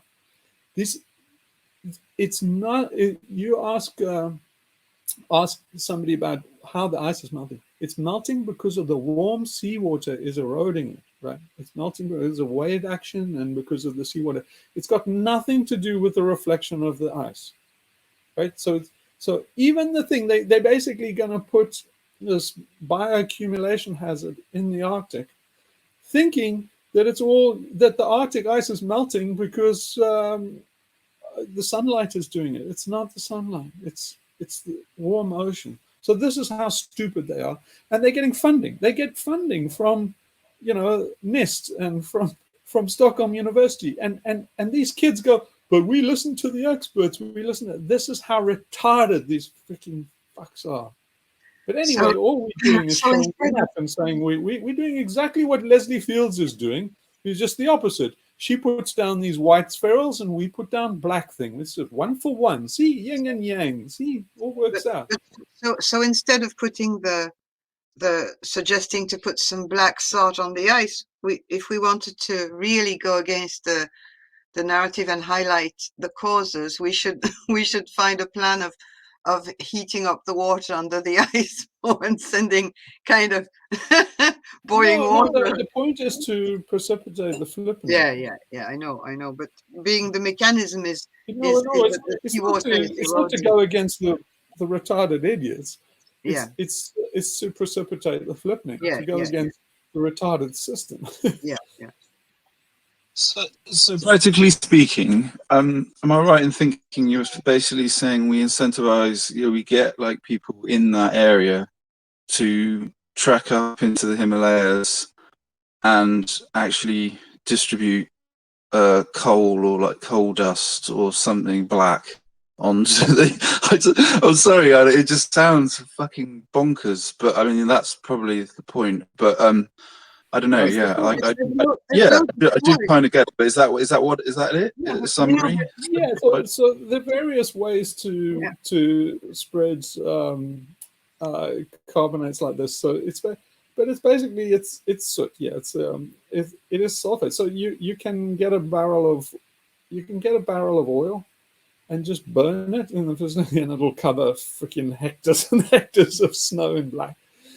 But it's basically you gather soot, which there's plenty of soot in India, and you distribute the as thin as you can on the ice, and just so the idea is that it's experimental. You just do experiments to see what works best, and you just start exactly like they're doing with the ICE 911 project. Okay, I see. Exactly like they're doing with the Scopex thing, funded by Gates. You say like he wants to do his little atmospheric things all on his own, fucking illegal, but illegal in the States, and so we can do that too, arsehole. And then so then do it 1 for 1. So we'll consider stopping it when the machine stops, but like no one's going to stop the machine, not voluntary, not involuntary, not by Uncle Ted means. By Uncle Ted's never going to get his anti-tech revolution. In 8 billion people, 500 lone wolves could take the system down, but they're not there. So onwards, you basically got to you got to wait for the system to collapse from its internal, intrinsically. In that, or otherwise you have to, otherwise the flipping is going to do it, or a comet. I can't see that any list is running short after that can stop this machine. Towards the end of that video, the Houseboat Summit, Alan Watts quoted Robert Oppenheimer saying, Robert Oppenheimer is reported to have said quite recently that obviously the world is going to hell, and the only way that it could be stopped was not to try to prevent it from happening. But this is accelerating it. So it's going to hell. And you see, Michael Mann and all of these guys, they keep on spreading this misinformation, saying, there's time for human agency. It's not like we're powerless. It's like, dude, we passed all the tipping points. I mean, go and have a look at the paper cited in the manifesto. The tipping point happened in Greenland 20 years ago. I was always taught in our school that the Amazon is the lungs of the world. That's what they always used to say. Well, it just so happened that in 2020, the lungs started being a net carbon source rather than a carbon sink. So it's like, okay, they're tipped. The coral reefs have tipped. The Arctic ice, you asked Torsten, is it like it tipped in the 70s? So it's like, what is Michael Mann talking about? He never talks, say like, well, we could stop carbon, We could, stop emitting carbon. And they're like, yeah, but we could. The alcoholic could stop drinking, but is it going to stop drinking? No, everybody knows, Michael Mann included, that this alcoholic is going to drink himself to death. So there is agency, but it's there's only agency to push it along, not to wind it back. Yeah, we're in the position of somebody that's just caused an avalanche. So you can. Why they're wrong is that they come up with all these stories saying, we had the intelligence to make this crisis, therefore we have the intelligence to get us out of this crisis. It's like bullshit. You have the intelligence to drive off a cliff, now you have the intelligence to drive back on again. You're talking crap. It's just like they have all these. They talk like it's a rheostat, like we dialed it up, we can dial it down. And no, the Earth is a fragile, chaotic system. We just tipped it into a chaotic mode that doesn't include our species. So it's like, stop talking crap and start, But just like a kid that's just started an avalanche, you can throw a pebble and start an avalanche. It doesn't mean that you can stop the avalanche once, just because you can start it. Doesn't mean you can stop it. But you can always throw another stone and make the avalanche bigger. That's where we do have agency. So, yeah, we have the agency to make it worse. We can always do that.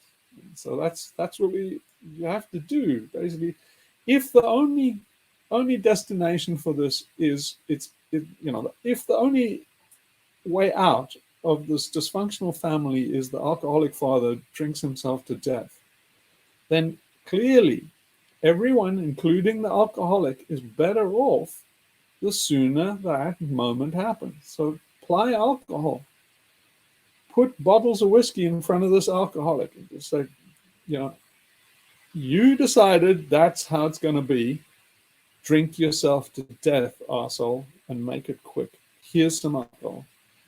So everything works. You can go and burn fossil fuels. That helps. Great. So we have the oil industry on our side. We can even go and ask them for funding. So we have the best excuse to burn oil to the last drop.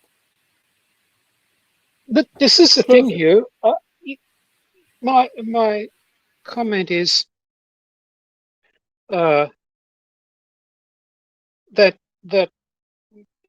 supposing this could be done, I still get the impression that what the enterprise that the human race is on right now is still going to be the fastest way to achieve the result. It's already happening. Everybody's already doing it. I mean, it's just ramping up all of the craps. Here's the problem: is every day that this machine runs, right? It adds another 220,000 people. So it's 100 million every 9 months are added to this equation. So a lot of people say, I'm not going to damage nature. People would die if you be an acceleration that say, okay, if you're worried about people dying horribly, well, make a flipping happen now, because every delay you adds 100 million people who are born in front of the steamroller. So it's like, if you get to 10 billion, 11 billion, we'll be at 11 billion people by 2050. So it's like, you can save 3 billion people from suffering and dying by just making it come early. So every day, and an extra, I put the amount of hectares, I can't remember what it is now, but it's thousands and thousands of hectares are deforested every single day. It's the net deforestation.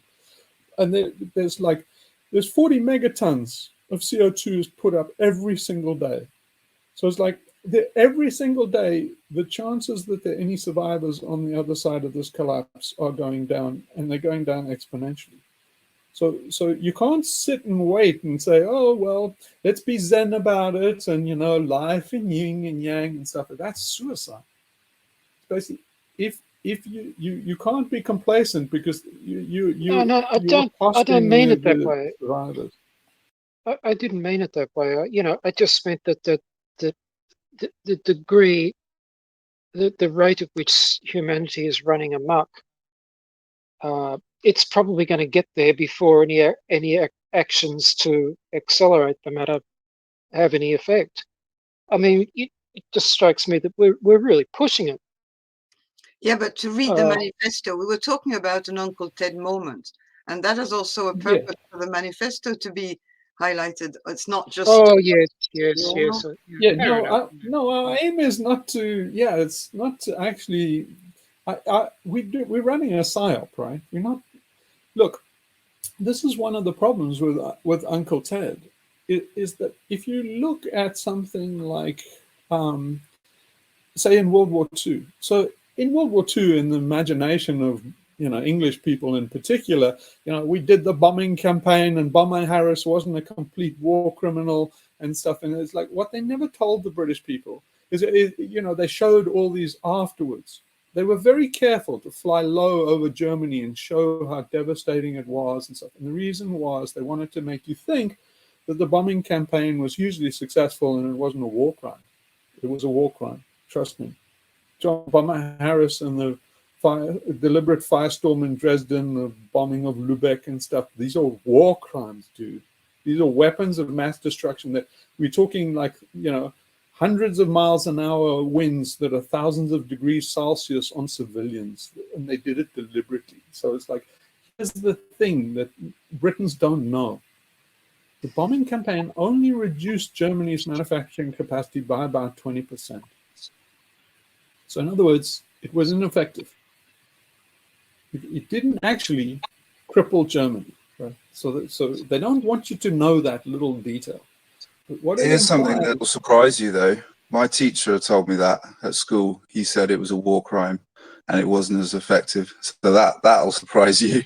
But he was a bloody good teacher, so that was a bit of a rarity. I bet you he's not teaching anymore. Yeah, I bet you he got early retirement. Another thing too in America is, we're taught that nuking Japan was what got them to surrender when that wasn't the case. I've read some things where the planners that planned to nuke Japan screwed them on their surrender negotiations and nuked them to flex their muscle at the Soviet Union. Yeah, there was an Australian and a New Zealand team that exposed all that, and they said they showed all the papers where the emissary or whatever gave unconditional surrender. They always said no, they offered surrender, but not unconditional. We had to have unconditional. And they said they offered unconditional surrender before the atomic bomb, and then all the communiques going back to Tokyo are saying why won't they accept it? And they said we don't know. He said we offered. They say, well, what more can we give other than unconditional surrender? And they say, I don't know. We completely flummoxed. And then they saw the atomic bomb and they said, oh, now we understand. It's a big revenge attack. And that resulted in a bunch of dead civilians, like those British bombing runs in Germany. Yeah, but then they were bombing and destroying Japan's cities with just normal aircraft too. So yeah, they almost got 3 bombs on them. But anyway, the point is that that if you had an anti-tech revolution like that, and so if you had enough ecotage, well, maybe these days it's kind of brittle with an EMP, and you could use cyber warfare and stuff like that. But that's going to happen anyway. We're heading into war, and you can see in the Ukraine they've been having cyber attacks and that by Russia. But as you were talking about ecotage, I remember that you suggested that could be one of the subject of the conversation questions we'll have with Sue on Tuesday. And I just wanted to remind everybody that at 9 a.m. UTC, we're talking with a rep of DGR Ireland, and it will be posted on Reddit. Are you going to post it, Hugh? I think. Yeah, I forgot to post it yesterday. Thanks for reminding me. Maybe we should do it today because she's going to be. So that many people will see it today. It will be better. Because I don't know, okay. She hasn't read the manifesto. I haven't sent her any of our stuff to read before. So I was wondering, because we're talking about this, should we leave that on the back burner first? Because it might be a little bit heavy to arrive with the manifesto when, you know, there's been a lot of No, I things. thought so. I Yeah. wasn't. No, I I wasn't don't going to think we should introduce bring it. that Yeah. up. But if you Yeah. have any suggestions of, I've written to her to say that the questions will be anti-tech revolution and ecotage, the place of ecotage, and you know, I sent her the thing that you sent me in an email on the last writings of Uncle Ted. But other than that, if you have any ideas of anything I can send her before about us, That's I didn't. plenty. Hmm? No, that's No. plenty. That's plenty. Okay. Yeah. Okay. Yeah. So this is the thing, is that that, you see, I put this manifesto together. I mean, I said before, because people were starting to accuse me of being logically inconsistent with the shtick that I was putting, and I was. But hopefully now in the manifesto everything is straightened out. But here's the problem: if you're transhumanist, right? If you want to manage everything, you want to do geoengineering, the progressive narrative, it's Darwinian, and you inexorably wind up in eugenics. So if you manage everything, even down to the weather, you have to manage the human population too. You have to manage the feeble-minded. You have to manage, everything down to the genes.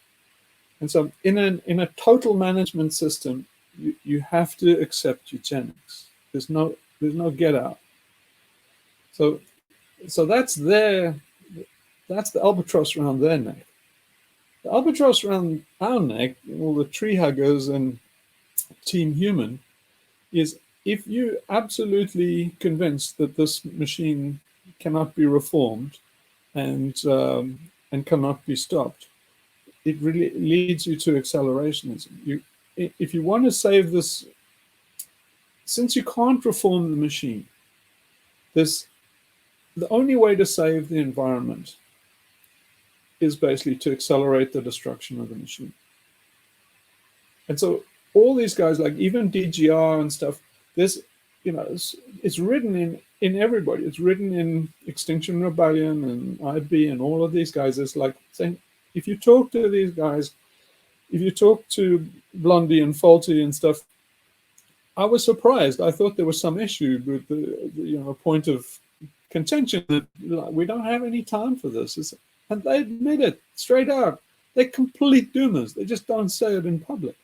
So everybody is a total doomer. And so what they're doing is logically inconsistent. They're basically doing campaigns for the government to do green initiatives and say, why? Why are you doing this? And they're basically, well, the hidden agenda is like global revolution. But they know the system's not going to reform. And you say that, but Faulty and Blondie said to me, is like, say, yeah, we know, we're fucked. We're absolutely fucked. Humanity's fucked. The chance of us not going extinct in the near term is close to zero. Because they're like, well, what's all this other shit? You see, they have this logical disconnect. But yeah, so we all fucked. It's just so they can feel better. It's like, why? It's just so they can feel better, isn't it? So that they have something to say, just to polish their ego. Well, I did my best. I did something for this, but I don't want to do that because then I'll end up in, a torture cell or something. Hugh, is this a kind of an extension or another manifestation of not being able to make the leap, the kind of spiritual quantum leap, where that can't be done from the normal mind into the, the fourth bull drawing? Similarly with Faulty and Co, that they can only go as far as this, but they can't make a kind of a leap from what they're doing to what really has to be done. It's a disconnect for them to do that. So there's a parallel situation. That's what I was going to say. It's what we were talking about earlier. Is like they can see the machine outside, but they can't see the machine inside. And so the very concept, you see, what the great success of liberalism and the atomization that the machine has achieved of us all is that is that everybody's so individualistic that they can't even imagine self-transformation. I mean, self-transformation means a lifestyle change. It means, oh, I'm spiritual, I'm into this, I'm into that. Everything is superficial and ephemeral. Right? An absolutely transformational experience like you go through, is, like eupsychosis or a ayahuasca trip or something like that, is no, I'm not in the market for that. Because we're not talking about marketing. They're not a million roads to travel here. There's just this one hard fucking highway that is total transformation, and it's not some game or something you just meditate or smell this and stop and smell the roses and stuff. It's psychosis. You, one way or another, you're going to go through psychosis, right?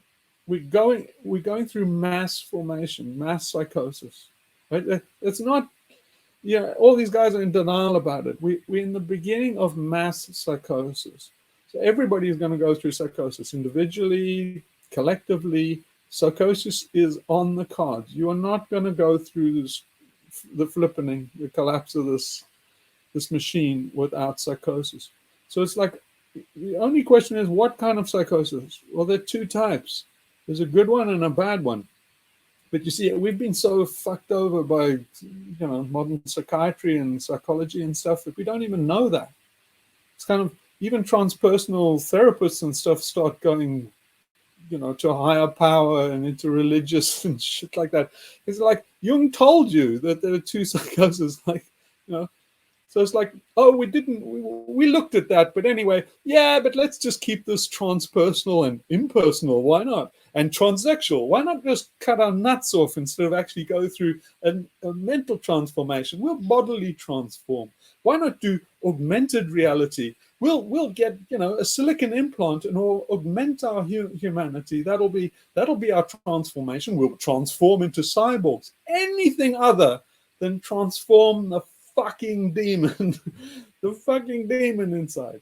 So we don't even have the fucking language to do it.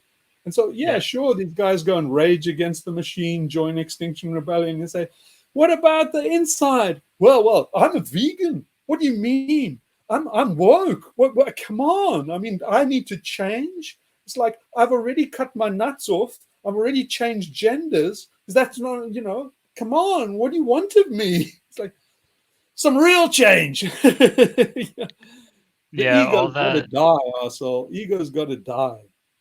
Yeah, all that crazy shit, like looking back and on my time in the military, like they did me a big fucking favor for sure. They did. Like at the time I hated it and I was miserable, but reflecting like back on that, like that experience like gave me something that most other people haven't seen. Like they can get there too, but yeah, you gotta rough it. But here, this is an important point. You see, all these little darlings haven't seen the state in action. The state puts you in a meat grinder. There are far too many people. There are far too many unemployed people. Unemployed people get used up in the trenches. That's the traditional way they handle the excess population, right? You little darlings that are so into your democracy and so into your little personal lifestyle issues and first world problems, you little darlings are excess population, right? So it's easy to predict where you're going. You're going into a draft. You're going into the Iranian front or somewhere in a proxy war, like in the Ukraine or something like that. The draft is coming. Listen up, little kids. The draft is coming. Now, when you get drafted, they're going to put you through the military training that DB and I are telling you about. That's not transformation. They're transforming you into a unit in a military organization that's going to be in a meat grinder war. So that's not so you'll be transformed. You'll be transformed into a soldier that's basically an army ant that's going to be gobbled up. So it's like, that's another one of the transformations that are substitute for, legitimate transformation. So you can't be a conscientious objector or something like that. You've got to go through all of these. These are all part of the ordeal. You have to be drafted into the military. You have to, and you have to, like Blackadder is a good example. You have to make it through the system that way.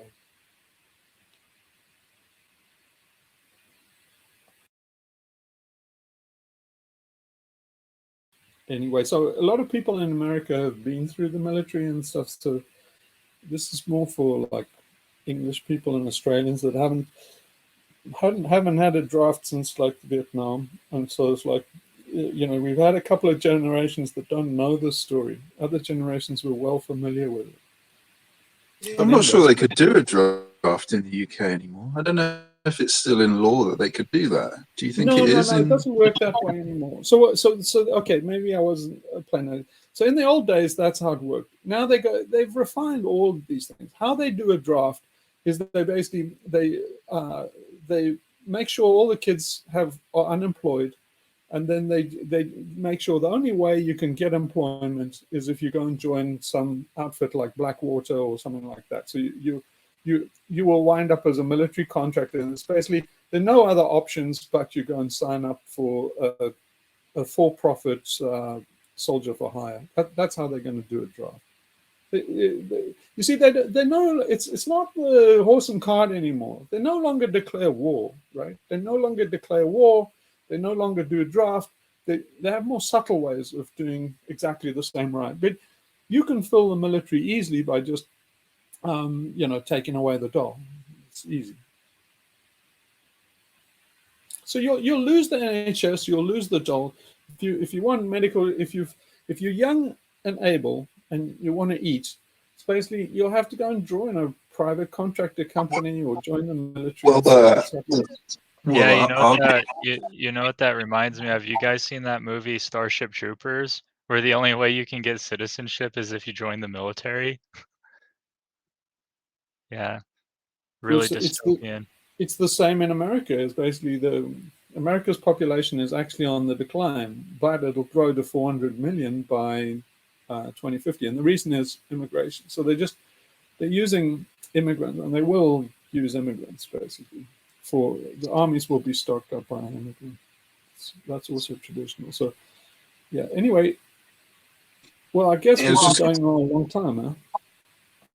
Yeah, definitely. Just to say on that point, one thing they have been doing in this country is basically, you're right, yeah, NHS is, you know, dead now, basically, almost. But they're recruiting, you know, like former retired doctors and nurses, and also just volunteers to do the jab. So in some respects, that's a kind of, you know, a volunteer for people who haven't got anything else to do or they're unemployed. Come and help us here, you know. So they're on the front lines of the virus. You know, worst place to be is the hospital if you don't want to get it. Yeah, armies work by a graduation thing, so it's like they can draft you into a civil defense unit, and they can draft you into, and then as the war gets worse and worse, the civil defense unit suddenly finds itself at the front, and you go like, "Hey, I'm Granddad's army," and I say, "Well, yeah, but like, sorry, the Soviets are at Berlin, and Granddad's army is the last defense, so up you go." So basically, the machine will eat down to the bone, right? It's just how badly the war goes. So if the war goes well for you, you know, Granddad's army is not going to be drafted to the front line, but it'll take the prime of the youth, and yeah, basically they're all going to be gassed and see, you know, white flashes of either phosphor or atomic radiation in the Middle East. But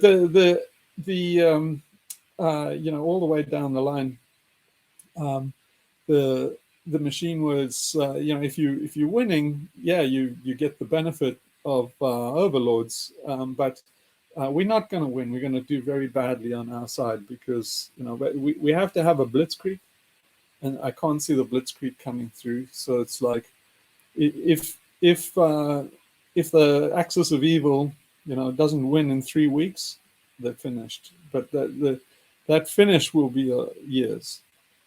So you know, China, Russia, Iran, North Korea, they have to drag out the war. And I think it'll be pretty easy for them to do. So yeah, and then that dragging out of the war is the bits that I'm talking about now. They'll try and do it with technology, right? They primarily technocrats. So they want to do a blitzkrieg with technology. As I explained to you, technology and battlefields go together like a Swiss watch in a mud trench, you know. So it's like, you know, technology is useful for a few hours in a military setting, and then increasingly becomes less and less useful, and then you get back to the weapons the previous war had. And so that's going to be quite a quick process. And then then we straight in 1984 is be like, good news, citizens, victory on the Iranian front, and then basically, but now the African front is turning to shit. We'll get there, man. It's not literature, it's prophecy. Yeah, in the 1984 though, wasn't like the 3 or 2 dictatorial superstates like colluding with each other to manufacture these wars so none of them would totally have a outright victory? That was like the craziest part of it. Yeah. Yeah, but what do you think they're doing now? You think they're playing off the red hats against the blue hats in America and stuff? Yeah, no, it's a one world government now because of the financial system, right? Yeah. Okay, here's the Kingsnorth, the bottom of the iceberg that Kingsnorth has only just seen the tip of and is completely horrified, is go and have a look at the bankers. Since the 7 Years' War, they sat on both sides. You see, go and have a look at who Xi talks to, who Putin talks to, who Biden talks to. They're the same guys. Jesus Christ, man. Yeah, it's like in that that one rock song I linked a long time ago where they were talking about the bankers and they said the vampires feed off of the wars of mankind. War is a business opportunity. It's a big one. So it's like, it's like the other one is the bioweapons and the healthcare industry. It's like, yep, this is how the machine eats itself. It's cannibalizing itself, and this is each one of these things is armed. Another one is religion. So just don't run there. Yeah, but that's again where he's not looking at the machine internally, and that's where my big reservation about his essay, which is well written. I mean, his the V moment, it's well written, but it's a dead end because it's just portraying an external a horror which we are talking about, but he's not going any further. He stopped there.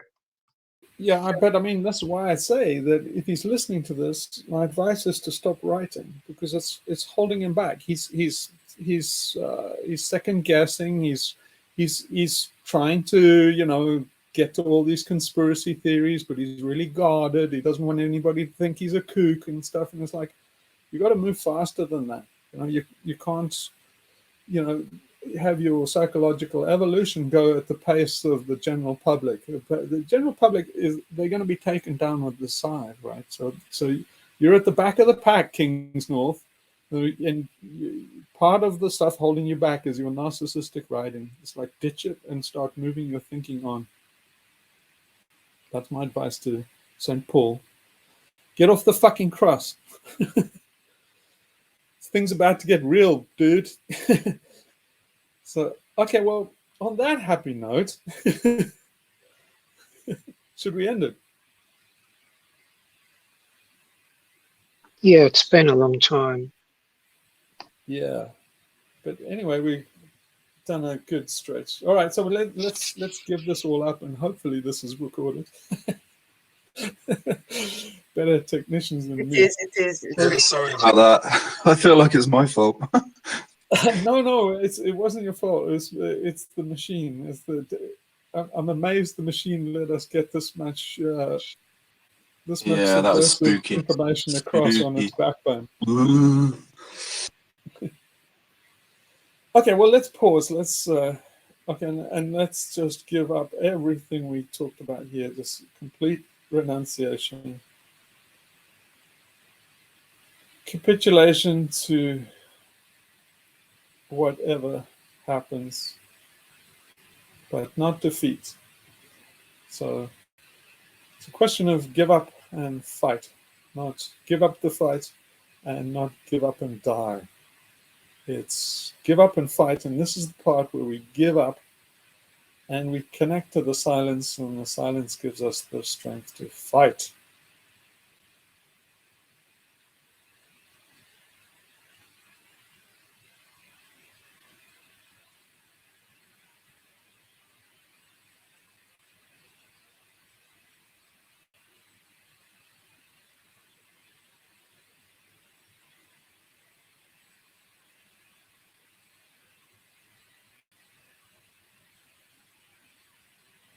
Om Paramatmane Namah. All right. Thank you all. Thank you very much. Thanks, Hugh. Thank you. Bye-bye. Thank you. Bye. All right. Yeah. See you later.